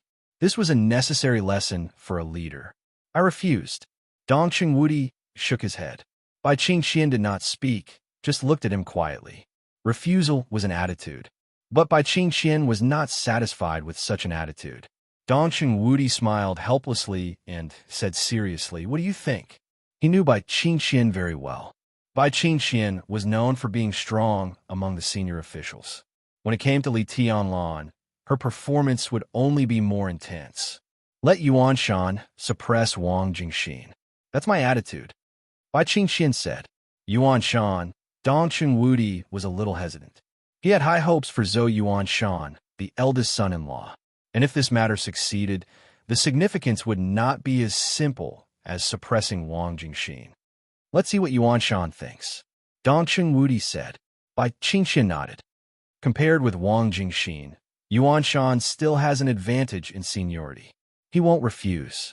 It's not a matter of seniority. Dongqing Wudi smiled bitterly. No matter what the problem is, as long as he has the heart, it's okay. Bai Qingqian's tone was concise. Dongqing Wudi was silent. Heart. This word represented many things. It could be said to be ambition or friendship. The focus of all things was not on the engagement between Wang Jingxin and Dongqing Rushi, nor on the core meeting inside the giant group. Li Honghe was attacked and did not die. That was the real focus. Li Honghe was dead. Nothing needed to be mentioned. Even the Dongxing clan would protect Li Tianlan at that time and would not do anything extra. But Li Honghe did not die. So this matter became an opportunity for the Li family to rise again. Li Honghe's identity was too special and lofty. As the former god of war of Zhongzhou State, he could be said to be one of the greatest veterans and contributors in Zhongzhou State in recent decades. No matter how down and out the Li family was, Li Honghe was also a veteran. The Wang family of Beihai and Kunlun City attacked him. No matter what the reality was, at least on the surface, they were challenging the system that the six of Zhongzhou State followed and blatantly breaking the rules. So they had to pay the price. The price could be big or small. If someone was willing to stand up for the Li family, they could definitely get a lot of chips in this matter. The academics might take action, but they had always been steady and would not stand out. And from the standpoint of the academics, it was more in their interest to protect Li Tianlan after Li Honghe's death. So the Dongxing clan was most likely to stand up for the Li family. So as soon as the attack failed and the Dongxing clan held a core meeting, the Wang family of Beihai had begun to test Dongqing Wudi's attitude through the Liu family. Bai Qingqian suggested that Zhou Yuanshan suppress Wang Jingxin. If everything went well, Wang Jingxin would definitely go further this year or next year and become the governor of Jiangxi province. Bai Qingqian made it clear that she wanted Zhou Yuanshan to grab this position. It was not difficult to operate. It was the price that the Wang family of Beihai had to pay. But once Zhou Yuanshan went to Jiangxi, his identity would become very different. Li Honghe was attacked and did not die. Zhongzhou State had to give Li Honghe some compensation. Once Zhou Yuanshan went there, to some extent, he was no longer the future leader candidate of the giant group. Instead, he became the founder of the future political power of the Li family. This identity did not seem to change much in the short term, but in the long run, it was undoubtedly very subtle. If Li Tianlan could grow up in the future, Zhou Yuanshan would definitely become the veteran and leader of the new group, which would even go higher than when he was in the giant group. But the premise was that the Li family and Li Tianlan could grow up. Of course, there were risks, but the returns would also be extremely rich. Zhou Yuanshan and Wang Jingxin had their own advantages and disadvantages, but looking at 20 years later, Zhou Yuanshan's odds of winning were not high. Their abilities might be equal, but at the most critical moment, it was difficult for him to get the strongest support in the giant group. But if he entered the Li family, it might be a different scene. So Zhou Yuanshan would certainly not refuse to go to Jiangxi, as long as Dongqing Wudi agreed. What are you hesitating about? Bai Qingqian looked at Dongqing Wudi and asked. This was an extremely rare opportunity, especially for Li Tianlan. He was the young governor of Sai City and had a certain foundation in the dark world. Now he got the investment of the Flourishing Age Fund and had economic support. The future of the young people of the East Emperor Palace was promising and bright. With this opportunity, he could get the most important political power. If everything went well, the Li family would have risen again in Zhongzhou State. Although their current strength was still very weak, it was already in its embryonic form. They had everything they should have, and this was all Li Tianlan's power. Bai Qingxian smiled and said softly, "You haven't decided whether to stand up for the Li family or not?" Dongxing Wudi's eyelids twitched. Bai Qingxian's voice was gentle, but the content gradually became sharp. For the Li family, this game of chess has just begun, but for the Dongxing clan, years of planning has already reached the end stage. Back then, you wanted to ask for change and wanted to break the bottleneck of the Dongxiang clan. So all this happened today. How brave the Dongxing clan was. Why have you become so cowardly at a time like this, when I need you the most to protect my plan? Wudi, you're the god of massacre of Zhongzhou State. Is it because your status has become higher that your courage has become smaller? Bai Qingxian turned her head to look out of the window and said in a flat tone, "I still prefer you in those days. You were high-spirited and fearless. At least at that time, you could and dared to protect some of the most important things to you. At that time, we were both very young.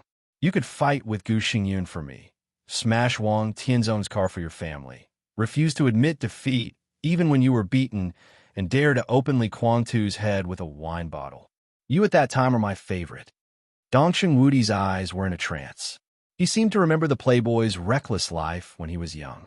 He fought with Gu Xingyun, cursed at Wang Tianzong, and despised Li Quangtu. Although he often did not get any advantage, he got Bai Qingxian because of it. "I'm leaving," Bai Qingxian said softly. "Sang Yu has seriously injured Gu Xingyun. There will be changes in the northeast soon. I must go back to stabilize the situation in Guangdong. I know you are under a lot of pressure now, so I won't try to influence you. But when Tianlan needs strength, I will not give up my persistence." Dongxing Wudi was silent. Bai Qingxian said it very clearly. He knew what her so-called persistence was.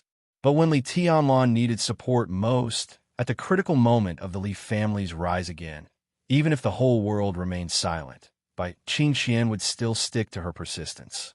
Even if she had to bet everything, she would give all her strength without reservation. Some love did not need reason. Bai Qingxian took out a document from her bag and handed it to Dongxing Wudi. Dongxing Wudi took it and glanced at it. His face suddenly changed dramatically. It was a divorce agreement, and it was a divorce agreement that Bai Qingxian had signed. As long as Dongxing Wudi wrote his name on it, his years of husband and wife relationship with Bai Qingxian would end here. What does this mean? Dongxing Wudi frowned tightly. "I didn't say I wouldn't do it. Tianlan will be fine. I will be fine." Bai Qingxian smiled gently. "I want more than this." The corners of Dongxing Wudi's eyes kept twitching. Of course, he knew what Bai Qingxian wanted. The three pillars of the giant group had already reached a consensus that they would definitely support the Li family, but no one said much about how much support they would give. But this matter was crucial. The strength of their support for the Li family was directly related to how much the Li family would benefit from this matter. There was no doubt that Bai Qingxian wanted the full support of the Dongxing clan. That was the most difficult thing for Dongxing Wudi. "Qingxian, don't force me." Dongxing Wudi's voice was slow like an old man's. From his own standpoint, he was naturally willing to fully support Li Tianlan. But supporting Li Tianlan and supporting the Li family were two completely different things.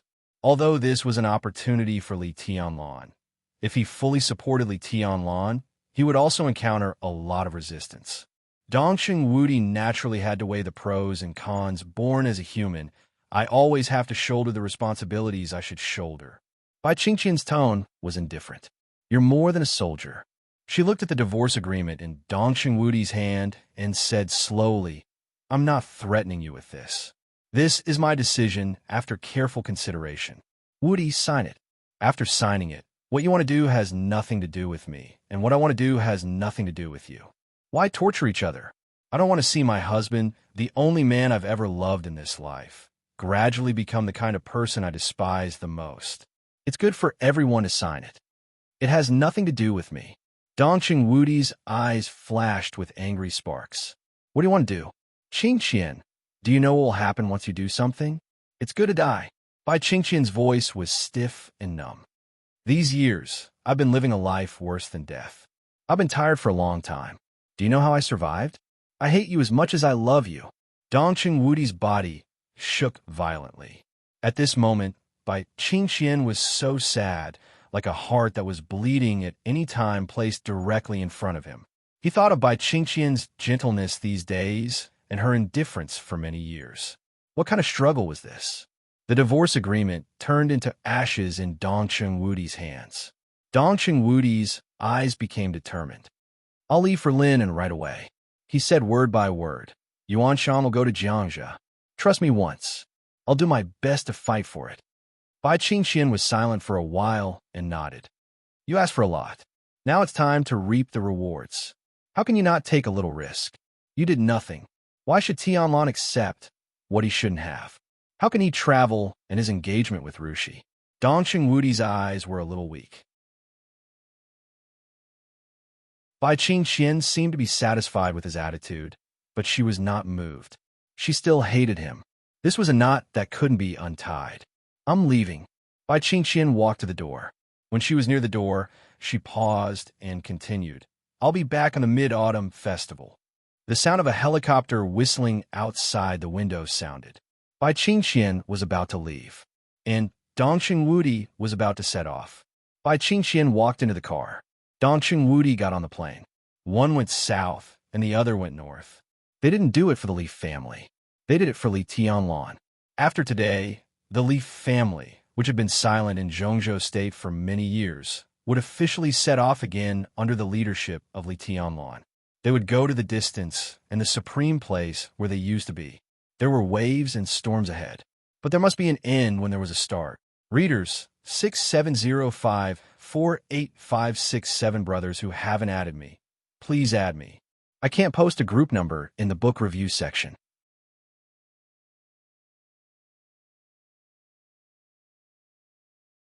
Chapter 334. The night passed quietly. The intoxicating fragrance with an ambiguous aura still lingered in the gradually brightening dawn. The lights were on in the spacious and comfortable bedroom, and the air conditioner was on. The man and woman hugging each other were covered with quilts. Li Tianlan held Qin Weibai tightly, breathing evenly and relaxed. Qin Weibai, who hadn't slept all night, lay quietly in Li Tianlan's arms. She opened her moist and charming eyes and stared intently at Li Tianlan's face. It was not a particularly handsome face. It was delicate and even a little ordinary. However, even in his dreams, his face appeared extremely resolute and tranquil. There seemed to be a natural sword intent between his eyebrows, which added an indescribable grace to his whole face. Qin Weibai looked at him silently. There was no admiration or adoration in her eyes, only a deep and boundless affection. Li Tianlan moved his body and turned to Qin Weibai. Qin Weibai also moved and deliberately turned her back to Li Tianlan. Li Tianlan's palm subconsciously reached over and grasped Qin Weibai's plump breasts. Qin Weibai turned back again. Li Tianlan still didn't wake up, but without the plump softness in his hand, his palm subconsciously slid down and fell on her perky buttocks. It was not a lustful touch. It was a grip. He didn't have much since he was a child, so he was particularly afraid of losing what he cared about. Li Tianlan's strength was great. Qin Weibai felt a little pain, but she could clearly feel Li Tianlan's care for her and his strong desire to control her from this pain. The light outside the window was getting brighter and brighter. Qin Weibai turned gently in Li Tianlan's arms and turned back. Li Tianlan's palm moved up and down as she turned. He frowned and seemed to be a little distressed. Qin Weibai finally couldn't help giggling. Her laughter was crisp and cheerful. The phone on the bedside table vibrated. Qin Weibai took out the phone and glanced at it. She thought for a while and was about to get up. Li Tianlan's palm wrapped around her again. I'll prepare breakfast for you. Qin Weibai lay on Li Tianlan's chest, kissed him, and said softly. Li Tianlan answered in a daze and let go of her hand. Qin Weibai took a deep look at him, got out of bed, took a shower, and opened the closet in the bedroom. She had not set foot in Zhongzhou State for several years. Therefore, the clothes in the wardrobe were all from a few years ago. Qin Weibai took out a white shirt, a pair of black high-waisted, wide-legged pants, and a pair of high heels. With her height of 176 meters, she was definitely a crane in a flock of chickens. Dressed like this, her pair of long and slender legs were simply soul-stirring. If such a woman were to be glanced at by her cold and dreamy eyes, men with poor psychological quality would probably be defeated on the spot. They would not even have the courage to approach her. Li Tianlan was still asleep. Qin Weibai left the bedroom and walked out of the villa. In the morning light, the air near the lake was moist and fresh. The two villas next to each other were quiet. Everyone was resting. Qin Weibai looked down at her phone and walked into the depths of the villa area alone. There was only a slightly smaller villa in the depths of the villa district. It had 2 floors and was less than 1,000 square meters. The location was slightly worse, and one could barely see a corner of the West Lake. However, there was a bamboo forest around it, so it looked extremely deep and quiet.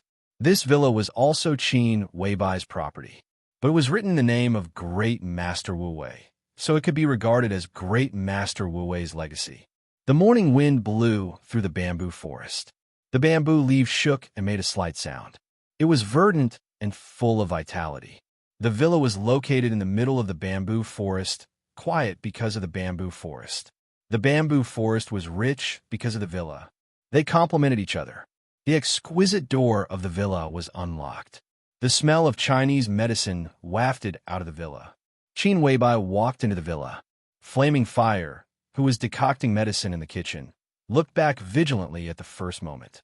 When she saw Qin Weibai, she bowed slightly but did not come out. A middle-aged monk in gray sat in the living room. The monk wore a clean and simple gray robe, holding a string of Buddha beads in his hand, and his smile was peaceful and almost serene. There was a small box beside him. It was inconspicuous, but it was always within his reach. "Greetings, senior brother," Qin Weibai said softly. She sat down opposite the monk and straightened her back. The monk put his palms together and chuckled. "Long time no see." "Yes, long time no see." Qin Weibai looked at the string of Buddha beads in the monk's hand in a trance. After a long time, she asked, "How did my foster father settle down?" "He didn't need to be settled down." The monk shook his head. "My master voluntarily dissipated between heaven and earth. There was no mourning hall, no memorial tablet, and no cenotaph. Since we don't know where he came from, why bother to go there? My master never cared about what happened after his death." Qin Weibai didn't seem to know what to say, so she changed the subject. "How about senior brother Rui?" Great Master Wu Wei had 2 disciples when he was alive. One was Ruzhen, and the other was Rui. After Great Master Wu Wei disappeared, Ruzhen and Rui both left Qinyan Temple. If Qin Weibai hadn't contacted Ruzhen in advance, he wouldn't have come today. "Not bad." Ruzhen smiled and said, "He should be preaching on Mount Jingfan now. What about you?" Qin Weibai looked at Ruzhen and asked, "What's your plan?" "I want to keep walking. Let fate take its course." Ruzhen's smile remained unchanged. His eyes were calm, but his tone was polite and almost stiff. Qin Weibai seemed to have just noticed this. She sighed softly and said slowly, "Senior brother, do you blame me?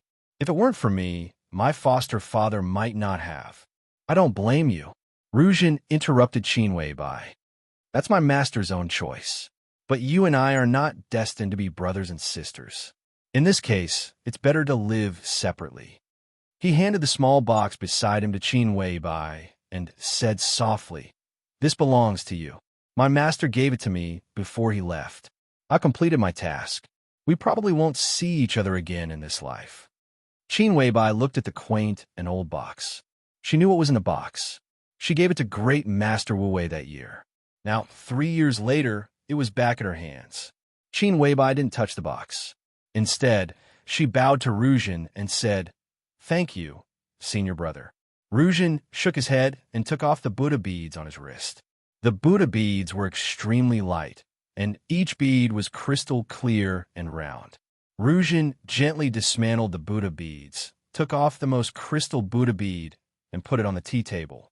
The Buddha bead rolled along the tea table and fell into Qin Weibai's hand.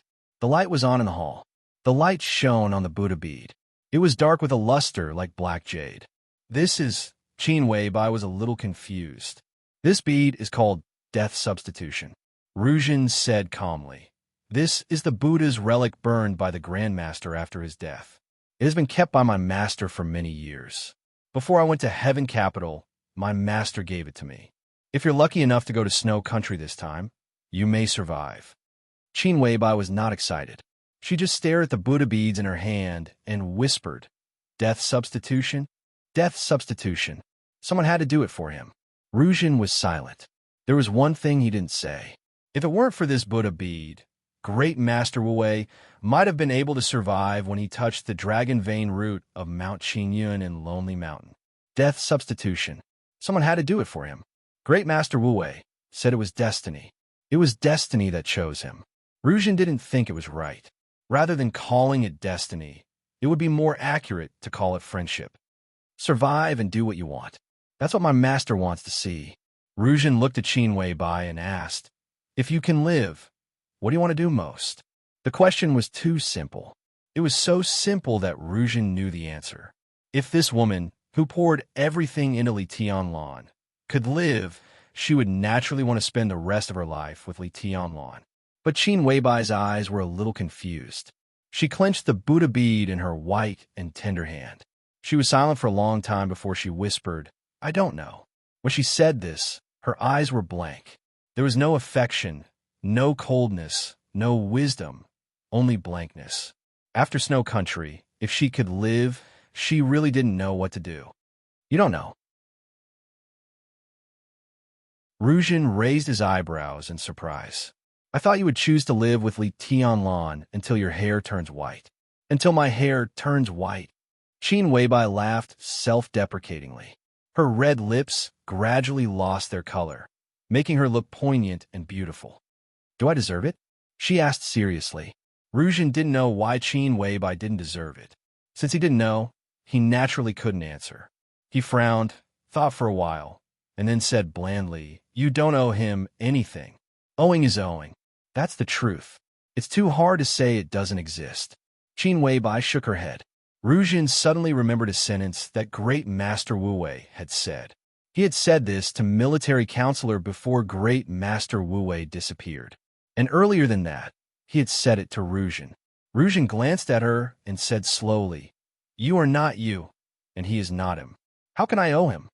Qin Weibai shook her head and didn't speak. "If there is really any debt, then pay it back. There is nothing that can't be paid back." Rujin said. "How?" Qin Weibai's voice was very soft, and she asked with some despair. "Give him a child. This is the greatest sacrifice. Give him a descendant. Is there anything else that can't be paid back?" Rujin lowered his head and tied the string of Buddha beads again, saying, "You are not a monk. It's your duty to give birth to children. Master has even named you and his child. Whether it's a boy or a girl, it will be called Li Dongsheng." Qin Weibai didn't respond. Rujin raised his head, feeling strange. In his sight was a delicate and perfect face, but it seemed to have lost all color and spirit in an instant. Qin Weibai's face was pale. There was even some fear in her eyes. It was a scene after all the beauty was broken. It was beautiful, but not beautiful. "What's wrong?" Rujin asked. Qin Weibai shook her head reluctantly. Her voice was very reluctant and labored. "I won't give him a child. Never." She loved Li Tianlan, but she had her own obsession. Never. Rujin still wanted to ask something, but Qin Weibai had already stood up and said calmly, "Senior brother, I won't keep you. Help yourself." Rujin looked at her in surprise, nodded, and said, "Well, I'm leaving." Flaming fire. Qin Weibai shouted, "See the guest out." Flaming fire came out of the kitchen and saw Rujin off. Qin Weibai sat down again and stared blankly at the small box in front of her. Fear once again surfaced in her cold and resplendent eyes. After Snow Country, if she didn't die, she really didn't know what to do. Because she couldn't see her future clearly, and she couldn't see Li Tianlan's future. She didn't know whether she and Li Tianlan would become husband and wife or enemies in the future if she turned deep love into hatred. She would rather die. Death was really good. Qin Weibai took a few deep breaths, picked up the small box on the table, and got up to go upstairs. The door of the master bedroom was ajar. An extremely weak cough sounded in the bedroom. Qin Weibai pushed the door open and walked in. In the bedroom, full of the smell of blood, a man in plain clothes was lying on the bed. The man looked about 37 or 38 years old, with short hair and a very attractive short beard on his chin. His appearance was not handsome, but it was extremely sharp as a sword. In addition to the smell of blood, there was only sword intent in the air. A black cloak stained with blood hung on a hanger in the corner of the room, becoming the source of the smell of blood. How did you get hurt so badly? Qin Weibai glanced at the man and frowned. The man smiled bitterly. Summer solstice is stronger than all of us thought. She almost killed the men of sacrifice from the purgatory of Heaven Capital with one sword strike. The four of us fought against her sword strike, and it was her sword strike with lowered sword intent. I was a little better, but Duke and General were almost disabled, and Military Counselor was not much better than me. If I had been one step later, the man was Saint. The four supermasters of Samsara escaped from the Wang family of Beihai overnight. Saint did not go to where he should go, but came to Lin as soon as possible. Okay. Qin Weibai was silent for a while and said flatly. Saint had a bitter smile on his face. It's good to be alive, and if you have nothing to do, maybe you'll go to Snow Country to seek death. That's good. Qin Weibai said softly. I want to go, and I don't need any formal send-off. Saint's mouth moved, and he wanted to say something, but stopped on second thought. Qin Weibai handed the box in her hand to Saint. This is what you want. After I leave, do what you should do. Recuperate here, and then go back. Saint took the box silently. He also knew what was in the box. He opened the box. There was a small but extremely heavy diary in the box. On the front of this diary was his road to the Invincible Realm, and on the back was the road to domination of the East Emperor Palace in the future. Qin Weibai was really ready for everything. He closed the book and suddenly whispered, I have a question. Go ahead. Qin Weibai said flatly. Why did you attack Summer Solstice? Saint looked at Qin Weibai. Qin Weibai also looked at him and did not speak. This question did not need to be answered. Why did she attack Summer Solstice? She had made it very clear before, and even if she did not say it, Saint could know. She had had this conversation with Saint many times. Every time Saint asked these questions that did not need to be answered, he actually did not care about the answer to the question. Instead, he wanted to use this question to say something. You are very similar to Summer Solstice. Saint said softly. You are the kind of lunatics who would do anything for your man. You are too similar. People like you can be very harmless, but they can also be very scary. In different times, you are unique. Such a woman should be respected, and no one will be willing to blame you. Qin Weibai looked at Saint. A trace of anger gradually appeared in her cold eyes. I am very similar to Summer Solstice, she said in a mocking tone. Are you mocking me? Summer Solstice was indeed worthy of respect. But, at least in my heart, my boss, Qin Weibai, is a woman who is qualified to be compared with Summer Solstice. Saint said seriously. That's only in your eyes. Qin Weibai said, in fact, I'm not qualified. I can't compare with her.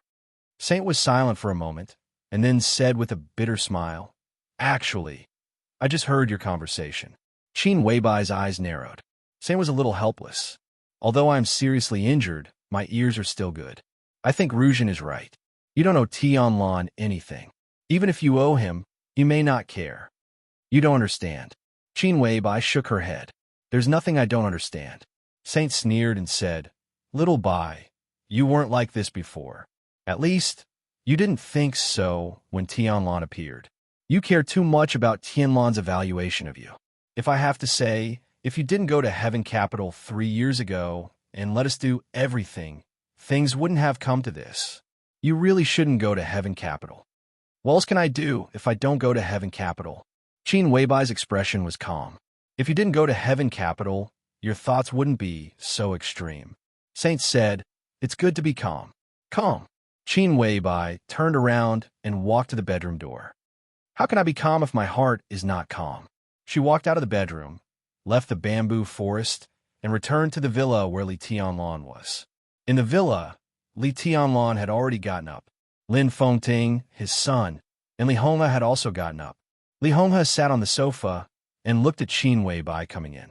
He smiled and nodded. "Breakfast will be delivered soon," Qin Weibai said with a smile. "I'm afraid I can't have breakfast. I just talked to Minister Dongxing on the phone. They should be here soon," Li Honghe said with a smile. With Li Honghe's status, if he was attacked and died, a funeral ceremony of the highest standard should be held. Now that he was injured but not dead, the people of the Six should send people to visit him. It doesn't matter. Breakfast is enough. Qin Weibai smiled. The roar of the helicopter's rotors sounded in the sky outside the villa. The sound came from far away and finally flew over the sky to the tarmac in the center of the villa area. Almost at the same time, a black Mercedes-Benz drove into the villa area and appeared in front of Qin Weibai's villa. A calm man in his 30s got out of the Mercedes-Benz. The door of the villa was not closed. He hesitated, walked into the courtyard, and rang the doorbell. Everyone in the villa suddenly focused their attention on him. "Senior Li, I'm Wang Jingxin." The young man introduced himself in a calm tone. Wang Jingxin from the Wang family of Beihai, the first secretary of Linen. Everyone looked at him quietly. The expression of this upstart, who had long been famous in the political circle of Zhongzhou State, was still calm, but there was a trace of anxiety in his eyes at this time. His name was Jingxin, but how could he calm down for everything? In the mortal world, except for the experts who really saw through the world, everyone was a striver. Striving was also a pursuit.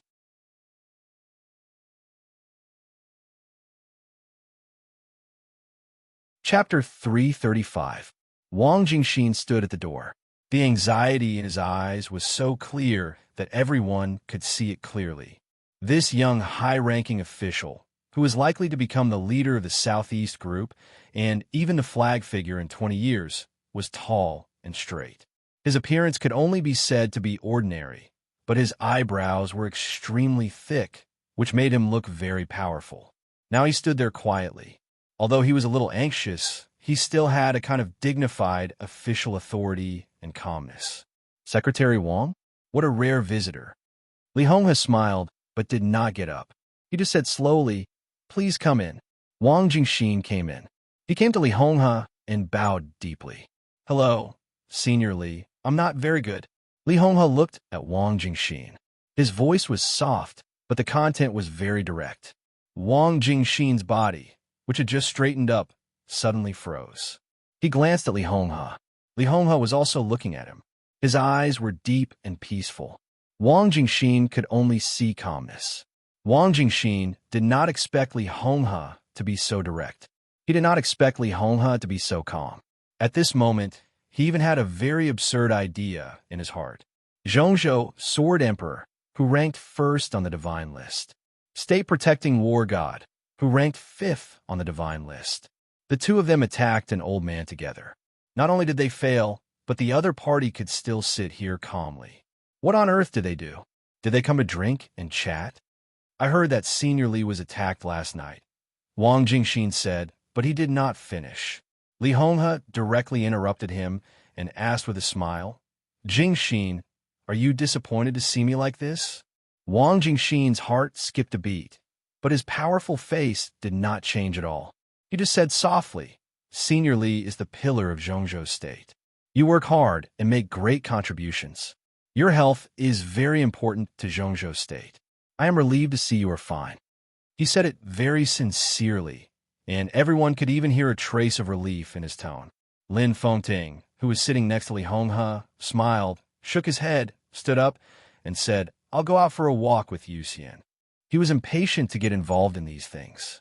Behind such sincere relief, there were all conspiracies.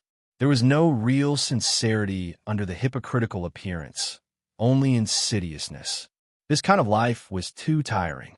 Li Honghe looked at Lin Fengting's back. There was some disappointment in his eyes. Lin Fengting's departure was not only because of his personality, but also because of his stance. He would protect the Li family. But the Lin clan still did not want to enter the secular world and participate in the disputes of Zhongzhou state. The Lin clan was outside of Zhongzhou, and Lin Fengting was like a wild crane. He had no pursuits. Therefore, his heart was the calmest. If he wanted to protect someone, he didn't need to gamble because there was nothing that he wanted to gain. Therefore, one strike was enough. Li Honghe turned his eyes to Wang Jingxin. Other than Li Tianlan, there was only Qin Weibai in the hall. Therefore, he spoke more directly. So, Jingexan, you're not disappointed? Wang Jingxin seemed to have completely relaxed. He was not interested in martial arts, but in terms of scheming and shrewdness, he was not inferior to anyone. In such a situation, he naturally knew what kind of attitude to use. I'm not disappointed, he said. I'm just a little worried. Worried? Li Honghe raised his eyebrows. For myself, Wang Jingxin's gaze was frank and calm. He was completely telling the truth. He had thought that he would see a seriously injured and dying Li Honghe today, but he did not expect to see a calm veteran of Zhongzhou state as if nothing had happened. The better Li Honghe was, the more trouble the Wang family of Beihai would have. Li Honghe, who did not seem to be seriously injured, was completely worthy of some forces increasing their support for the Li family. Wang Jingxin knew the internal meeting held by the giant group last night. He even knew some of the contents of the meeting. The Dongqing clan did not know that Wang Tianzong actually did not make any arrangements when he left Lin. The old man of the Liu family suggested that Dongqing Rushi should marry Wang Jingxin, which was Wang Jingxin's own proposal. But Dongqing Wudi refused this arrangement. This refusal was tantamount to showing his attitude of supporting the Li family. If he supported the Li family, he would definitely make the Wang family of Beihai pay the price. Li Honghe was attacked in Lin. With his identity, if the higher-ups really investigated, as the top leader of Lin, and Wang Jingxin was undoubtedly responsible. The giant group supported the Li family and wanted to make the Wang family of Beihai pay something. Wang Jingxin was the best and most obvious breakthrough. In the Wang family of Beihai, Wang Jingxin's branch was not too powerful, but he himself was very valued by Wang Tianzong. Even if he was the person in charge, there would not be two fatal consequences. At worst, he would leave Lin and Jiangxia. Wang Jingxin did not want to leave. He had been working in Lin and for nearly 6 years. If he was forced to leave the base that he had operated for many years because of this matter, even if he would get a position in another place that was no less than his current position, the actual loss was still unimaginable. This was the purpose of his visit today. He did not expect himself to change the Li family's attitude toward him, but at least he had to try something. At present, not leaving Lin was his bottom line. As for the rest, he had enough psychological preparation. Your concern is very reasonable. Li Honghe looked at Wang Jingxin gently, and his tone was almost unacceptable. He was very direct. Wang Jingxin was even more direct. He did not answer Li Honghe's words, but turned directly to look at Li Tianlan. Hello. He took the initiative to reach out his hand. Hello. Li Tianlan reached out and shook hands with him without batting an eyelid. What do you need me to do for you in Linen? Wang Jingxin asked directly. This was not a surrender, but a deal. He was the core young power of the Wang family of Beihai, and there was no possibility of changing his position. But this did not mean that he could not make a deal with the Li family. Even if they were enemies, there was the possibility of a deal. And if he could stay in Lin, and this was also a situation that Wang Tianzong would like to see. The roar of the helicopter outside the window sounded again. Another helicopter flew over from above. Wang Jingxin still looked at Li Tianlan, and his eyes quietly became dignified. I'll entertain Secretary Wang. Qin Weibai said at the right time with a perfect smile. Qin Weibai said with a perfect smile, Tianlan, you can stay here. Marshal Dongsheng is coming. Maybe he will bring some unexpected gifts. What gifts? Li Honghe laughed and whispered, it's just an old military uniform. Wang Jingxin's pupils suddenly contracted as if he was pricked by a needle. An old military uniform. But that was Li Honghe's military uniform. Li Honghe glanced at Li Tianlan. "You guys go together," he said. "I can entertain the distinguished guests by myself." Li Tianlan thought for a moment and nodded. "Secretary Wang, please." He pointed upstairs. There was a more private, small living room upstairs. Wang Jingxin followed Li Tianlan and walked over. Qin Weibai glanced at Li Honghe before she stepped forward. From an angle that Li Tianlan could not see, her eyes were cold and full of disgust. Li Honghe looked at Qin Weibai's eyes calmly and kept his smile. Qin Weibai narrowed her eyes, took a deep breath, and turned to follow Li Tianlan.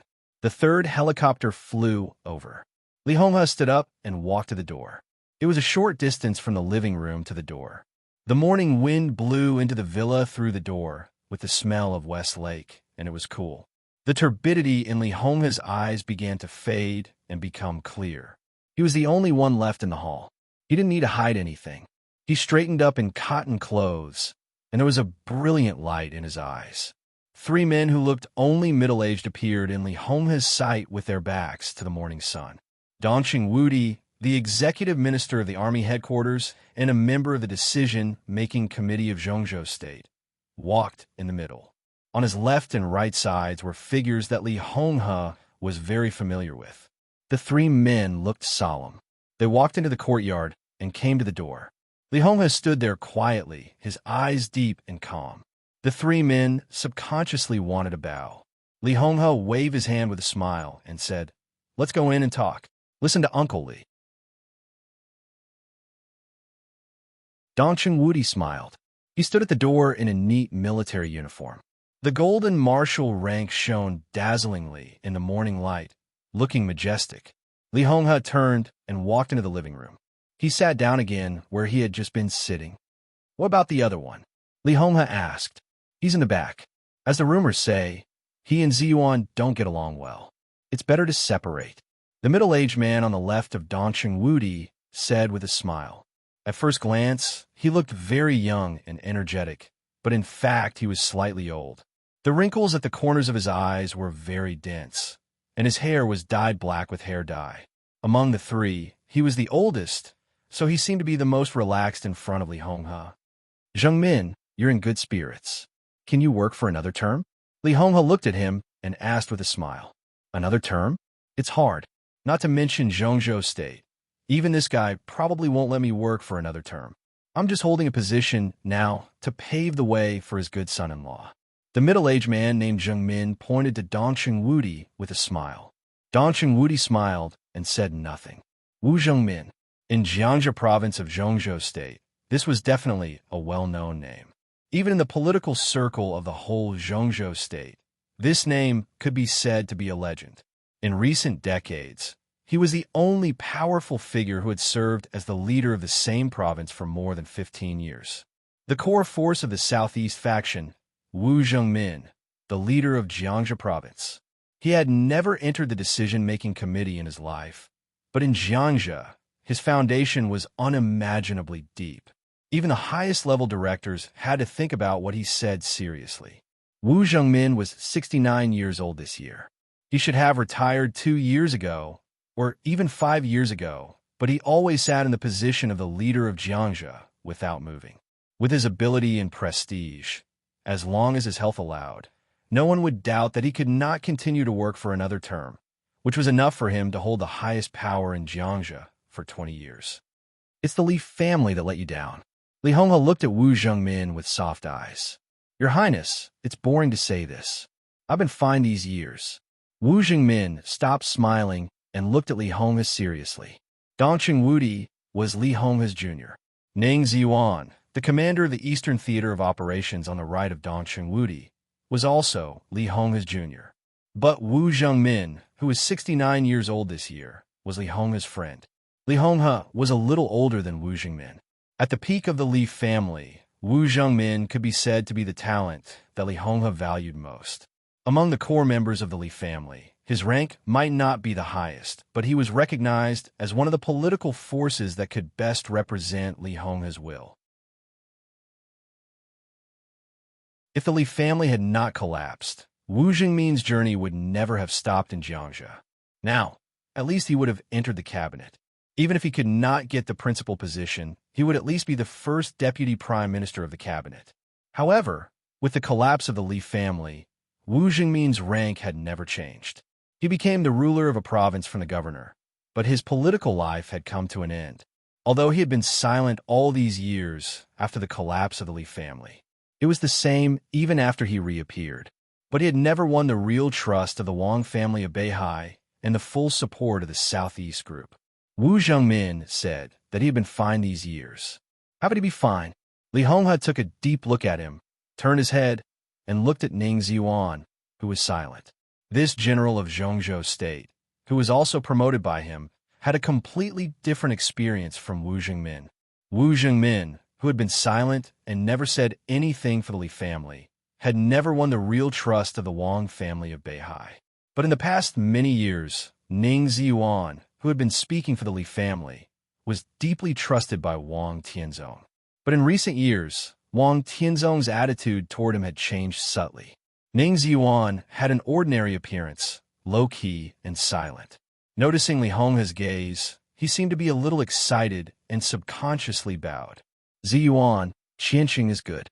I heard from Donglai that Qiansheng is in love with Donglai's granddaughter. Very good.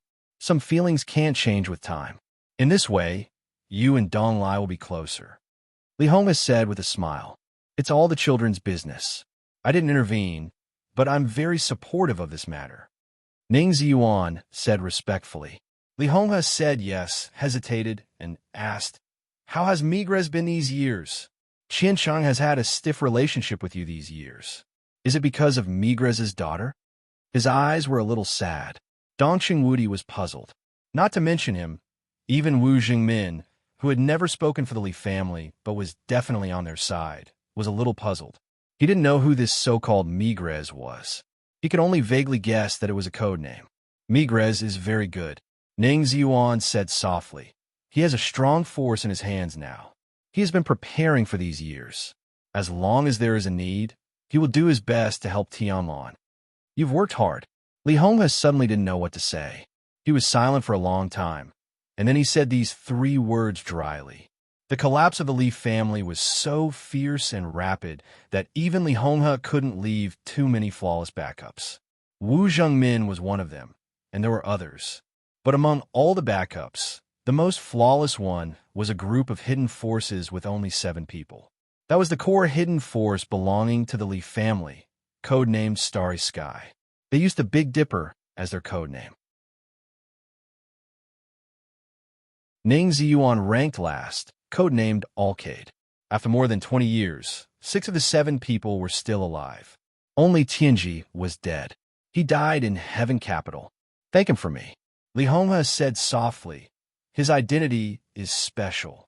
I'm afraid it will be difficult for me to see him again. I will tell Tianlan that when he returns to the Li family, no one will say that he is a servant of 3 families. He is a hero of the Li family, and you are all heroes of the Li family. Ning Ziyuan wanted to say something, but stopped on second thought. Finally, he nodded silently. The sound of light footsteps could be heard. A man in his 40s came in from the door of the villa. The man was tall and burly. He was dressed in casual clothes, but his body was as straight as a sword, looking majestic. He looked domineering and wild. He had a striking bald head, solemnly holding a box in his hands, and walked slowly into the living room. Seniorly, he walked up to Li Honghe, put down the box, and said in a respectful tone, "Sit down." Li Honghe nodded with a smile. The bald man sat down beside Ning Ziyuan. There was no expression on his majestic face. He didn't even look at Ning Ziyuan. I say, it's okay for you to pretend in normal days. Now we're all on the same side. Why are you still so tense? It's as if you really have a deep hatred for Ziyuan. Wu Zhengmin suddenly scolded with a smile. The bald man was stunned, and then he shook his head with a wry smile. It's a deep hatred. Until now, my sister-in-law still thinks that my brother-in-law is a pervert.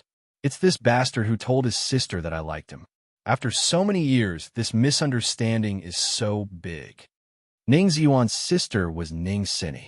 Ning Sini was the daughter-in-law of the Zhang family, a wealthy family in Huading. Her brother-in-law was naturally also surnamed Zhang. Zhang Qi, the minister of the Southeast Special Warfare Headquarters of Zhengzhou State. Zhang Qi liked Ning Sini, but Ning Ziyuan married his sister to Zhang Qi's brother, Zhang Xiaohua. This matter caused a great uproar in the southeast at that time. Zhang Qi also completely fell out with his family and Ning Ziyuan. This matter was still brought up to this day. At that time, the Wang family of Beihai appointed Zhang Qi as the minister of the Southeast Special Warfare Headquarters in order to check and balance Ning Ziyuan's expansion in the Eastern Theater of Operations, which was gradually alienated from them. For more than 20 years, Zhang Qi and Ning Ziyuan rarely met each other. The relationship they showed was almost incompatible with each other. They just managed to deal with each other in public. Today's gathering was also a public place in the eyes of outsiders. Li Honghe was assassinated in Lin. Wu Jingmin, the host. Ning Zan, the commander of the Eastern Theater of Operations in charge of the defense of the southeast of Zhengzhou State.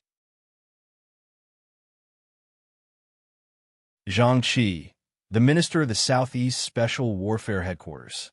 Dongqing Wudi, the actual #1 person in the military today. Their identities gave them all a reason to show up here to visit Li Honghe. As for the actual scene of this visit, who would have thought that it would be so harmonious? Li Honghe smiled and waved his hand. He knew that Zhang Qi was joking, so he didn't bother to say more. He looked at the box that Zhang Qi brought over. The box had been opened. Inside was a military uniform. The military uniform was old, but the old color seemed to be stained with the breath and glory of endless blood and fire. The old-fashioned martial rank of Zhengzhou State was worn on the military uniform, shining with golden light. This was the military uniform that belonged to Li Honghe back then. Everyone's eyes were focused on this military uniform. When will the meeting begin? Li Honghe asked softly. 1:00 in the afternoon. Dongqing Wudi said. Li Honghe was attacked. This was a big deal. The decision-making committee had already announced the meeting time last night.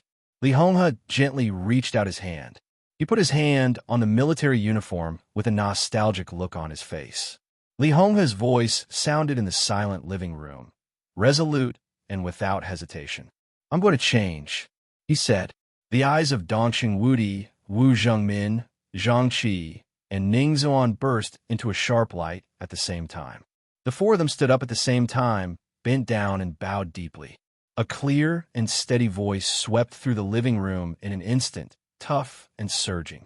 "Welcome back to Yuzhou, Your Highness. After more than 20 years. Back to Yuzhou." Li Honghe touched the marshal's epaulette on the military uniform with his fingers and turned his head to the north. In the north was Westlake. The water on Westlake turned and rippled suddenly. The wind came from the south and blew to the north, getting faster and faster, as if it would never stop.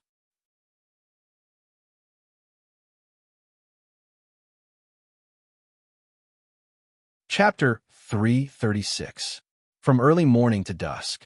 Wang Jingxin talked with Li Tianlan for a long time. There was a balcony with an excellent view in the small living room of the villa. Li Tianlan saw his grandfather boarded the helicopter, surrounded by Dongqing Wudi and others. The quaint and old general uniform was dignified and dazzling, like the only remaining afterglow of the Li family. He felt the sudden gust of wind in linen. The green leaves were swept high into the sky in the wind, and the whole lake was turbulent in the wind. After the gust, Li Tianlan didn't know what would happen to the Li family. Just like now, no one knew the result of Li Honghe's return to Yuzhou. The wind outside was howling all over the sky. The summer wind was equally hot. But sitting in the villa, Li Tianlan suddenly felt a little cold, looking at Wang Jingxin in front of him and listening to his conditions one after another. It was not until now that Li Tianlan really felt the part of the general trend and wind and rain related to himself and the Li family. It was completely different from 3 years ago. The decisive battle in Heaven Capital 3 years ago was the general trend of the Dark World. Zhengzhou State's gains and losses were related to Li Tianlan, but it was not closely related to him.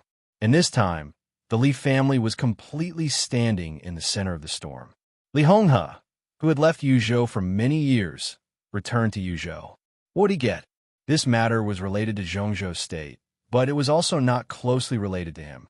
It was just the gains and losses of the Li family. How much the Li family got from this matter could completely affect Li Tianlan's future advance and retreat. Compared with that, the negotiation with Wang Jingxin was completely insignificant. Therefore, Li Tianlan spoke very little the whole afternoon. He was cautious in his wording, but his mind had already flown with Li Honghe to the plenary meeting of the decision-making committee in Yuzhou. Qin Weibai had been accompanying Li Tianlan in this small, private living room. Even Flaming Fire did not come up to the table. Qin Weibai was both a waiter and a representative of Li Tianlan. She made tea herself and then negotiated with Wang Jingxin according to Li Tianlan's intention. In the afternoon, Qin Weibai made more than 20 requests to Wang Jingxin. The requests were big and small. The big ones were extremely big. The small ones were very small, and all of them were details. Qin Weibai seemed to really attach great importance to this negotiation, so her attitude was extremely serious. Li Tianlan was silent most of the time. He thought of the meeting in Yuzhou and listened to the negotiation between Qin Weibai and Wang Jingxin. In his previous world, there was only martial arts. Politics, tactics, the general trend, to him, all of this was still very unfamiliar to him. Martial arts did not represent everything.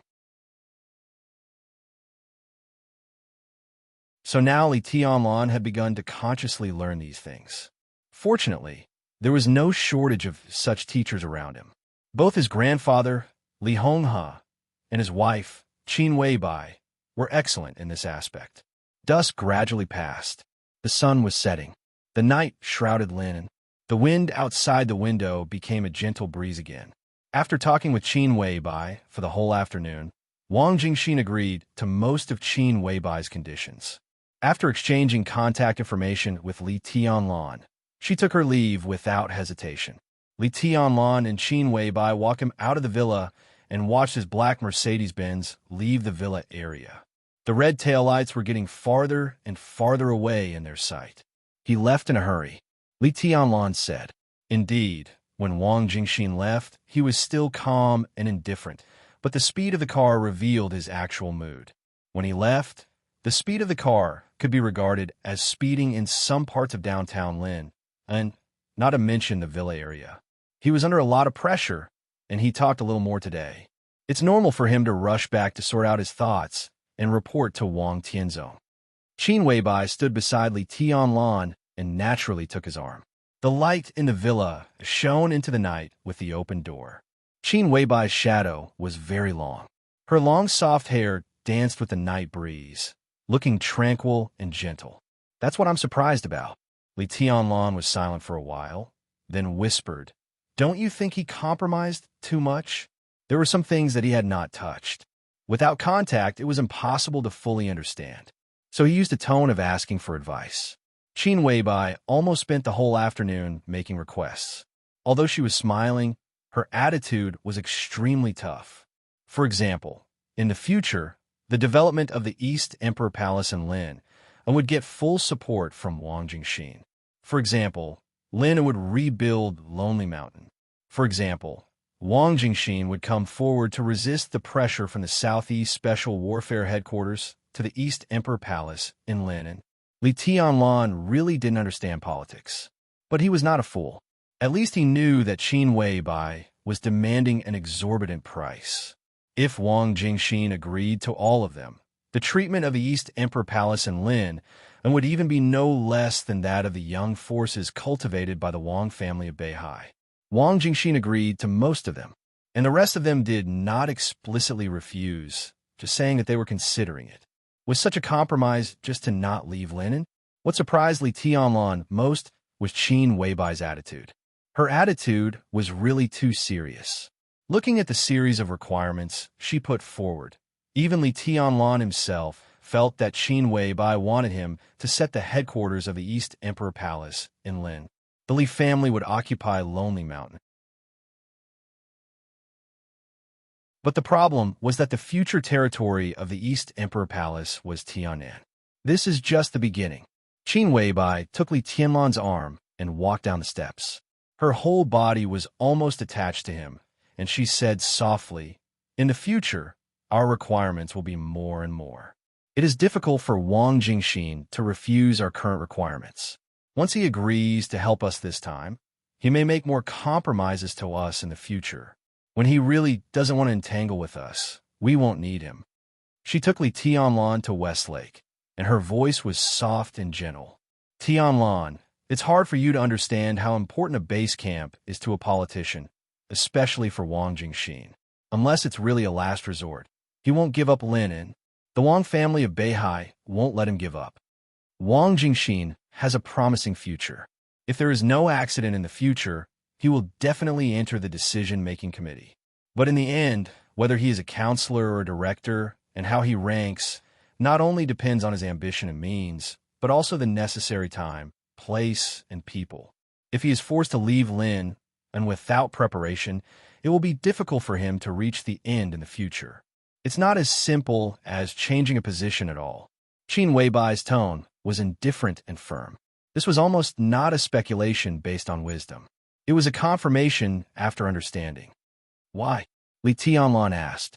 Qin Weibai obviously hesitated for a moment, and then said softly, "Because here is Jiangzhe." "So?" Li Tianlan raised his eyebrows. He really didn't know much about the specific forces of the Li family before, but these were things that he had to get in touch with after all. The Li family and the Wang family of Beihai have always been very close. For hundreds of years, the two families have been controlling the Southeast group at the same time. So before the collapse of the Li family, the lineal descendants of the two families were inseparable on many occasions. They were all on the same side.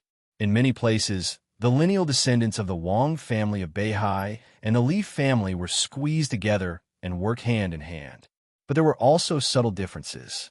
If you want to distinguish this slight difference, Jiangzhe can be said to be the strongest base camp of the Li family. Qin Weibai looked at Li Tianlan's quietly changing face and said softly, "Do you understand? Just like the Wang family of Beihai in Beihai province and Wuyue province, Jiangzhe used to be the strongest fortress of the Li family, and it was also the place where the Li family had the strongest power. Even if the Li family collapsed, the personnel adjustment here has not been big over the years. Wu Jingmin served as the first secretary of Jiangzhe for nearly 20 years, which is the most obvious example. He entered the Central Committee of Zhongzhou State 4 times in a row, once as the governor and 3 times as the first secretary.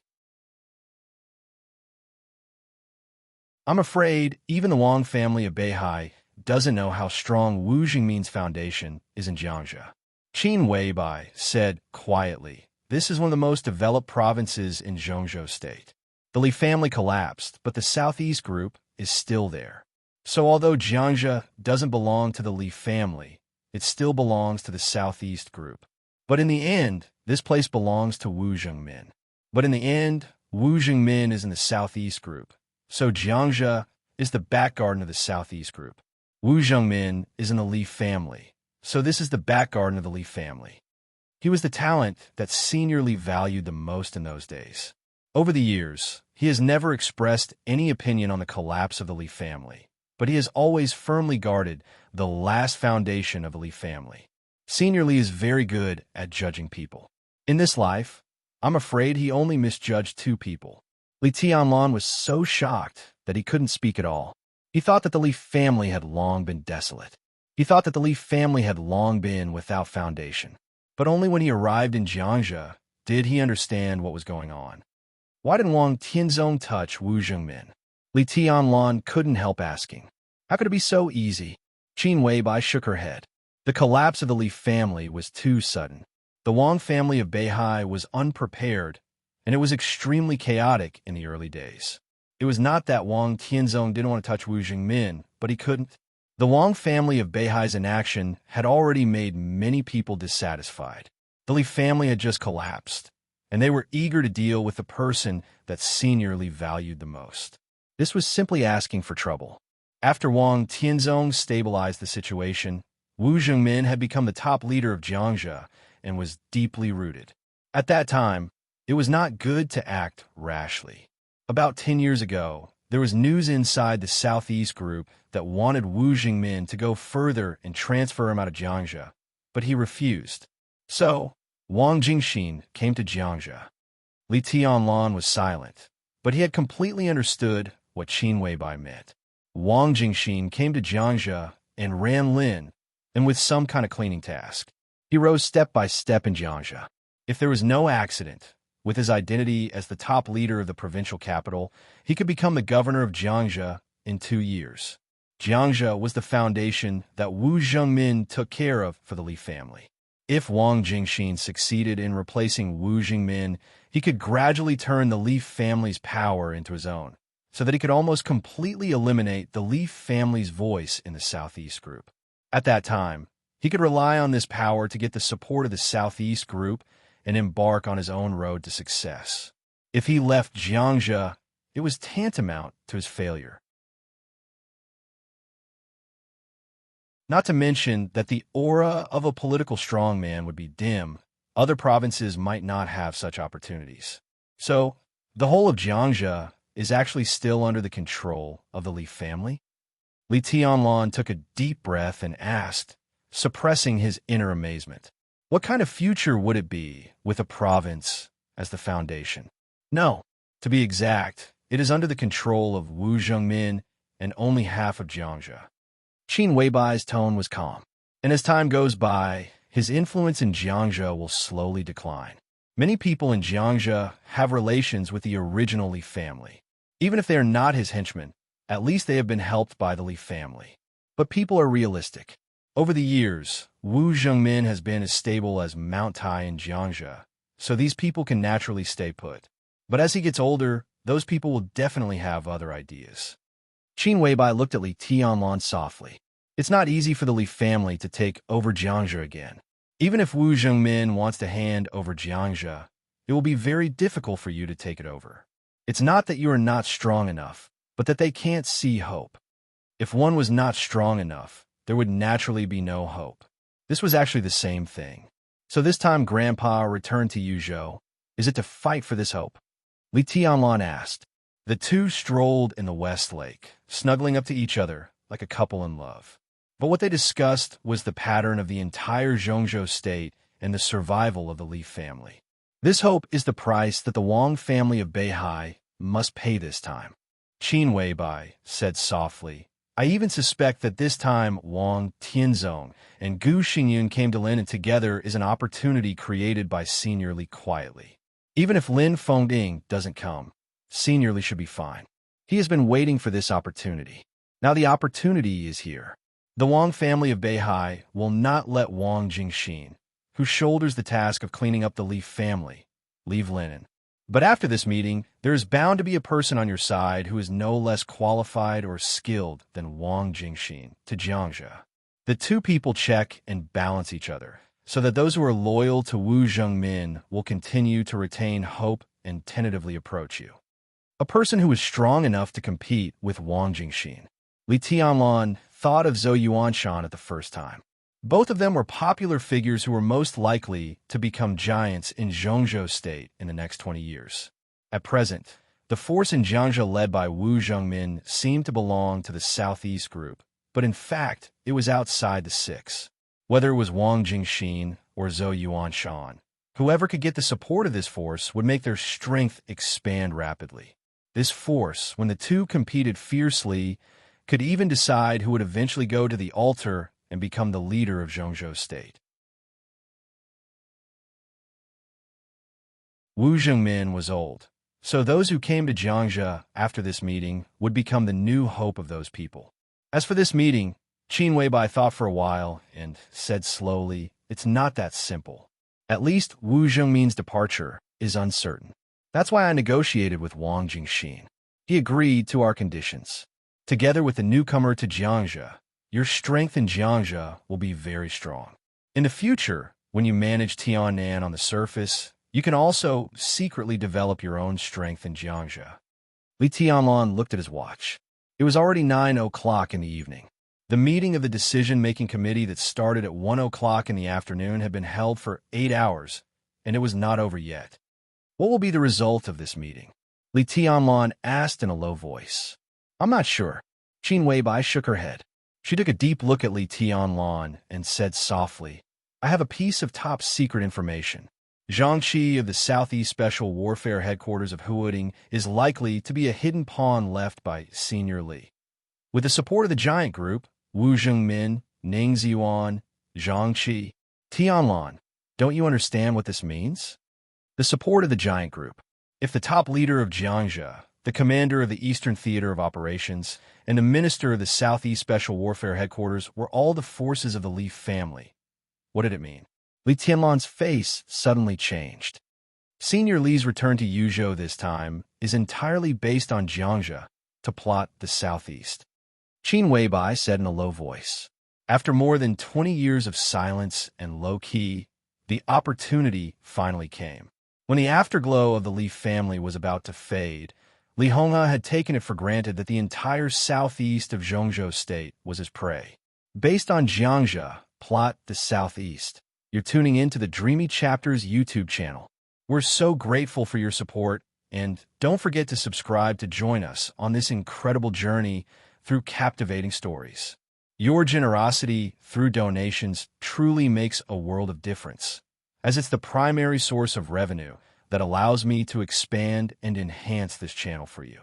Thank you from the bottom of my heart for being a part of this adventure.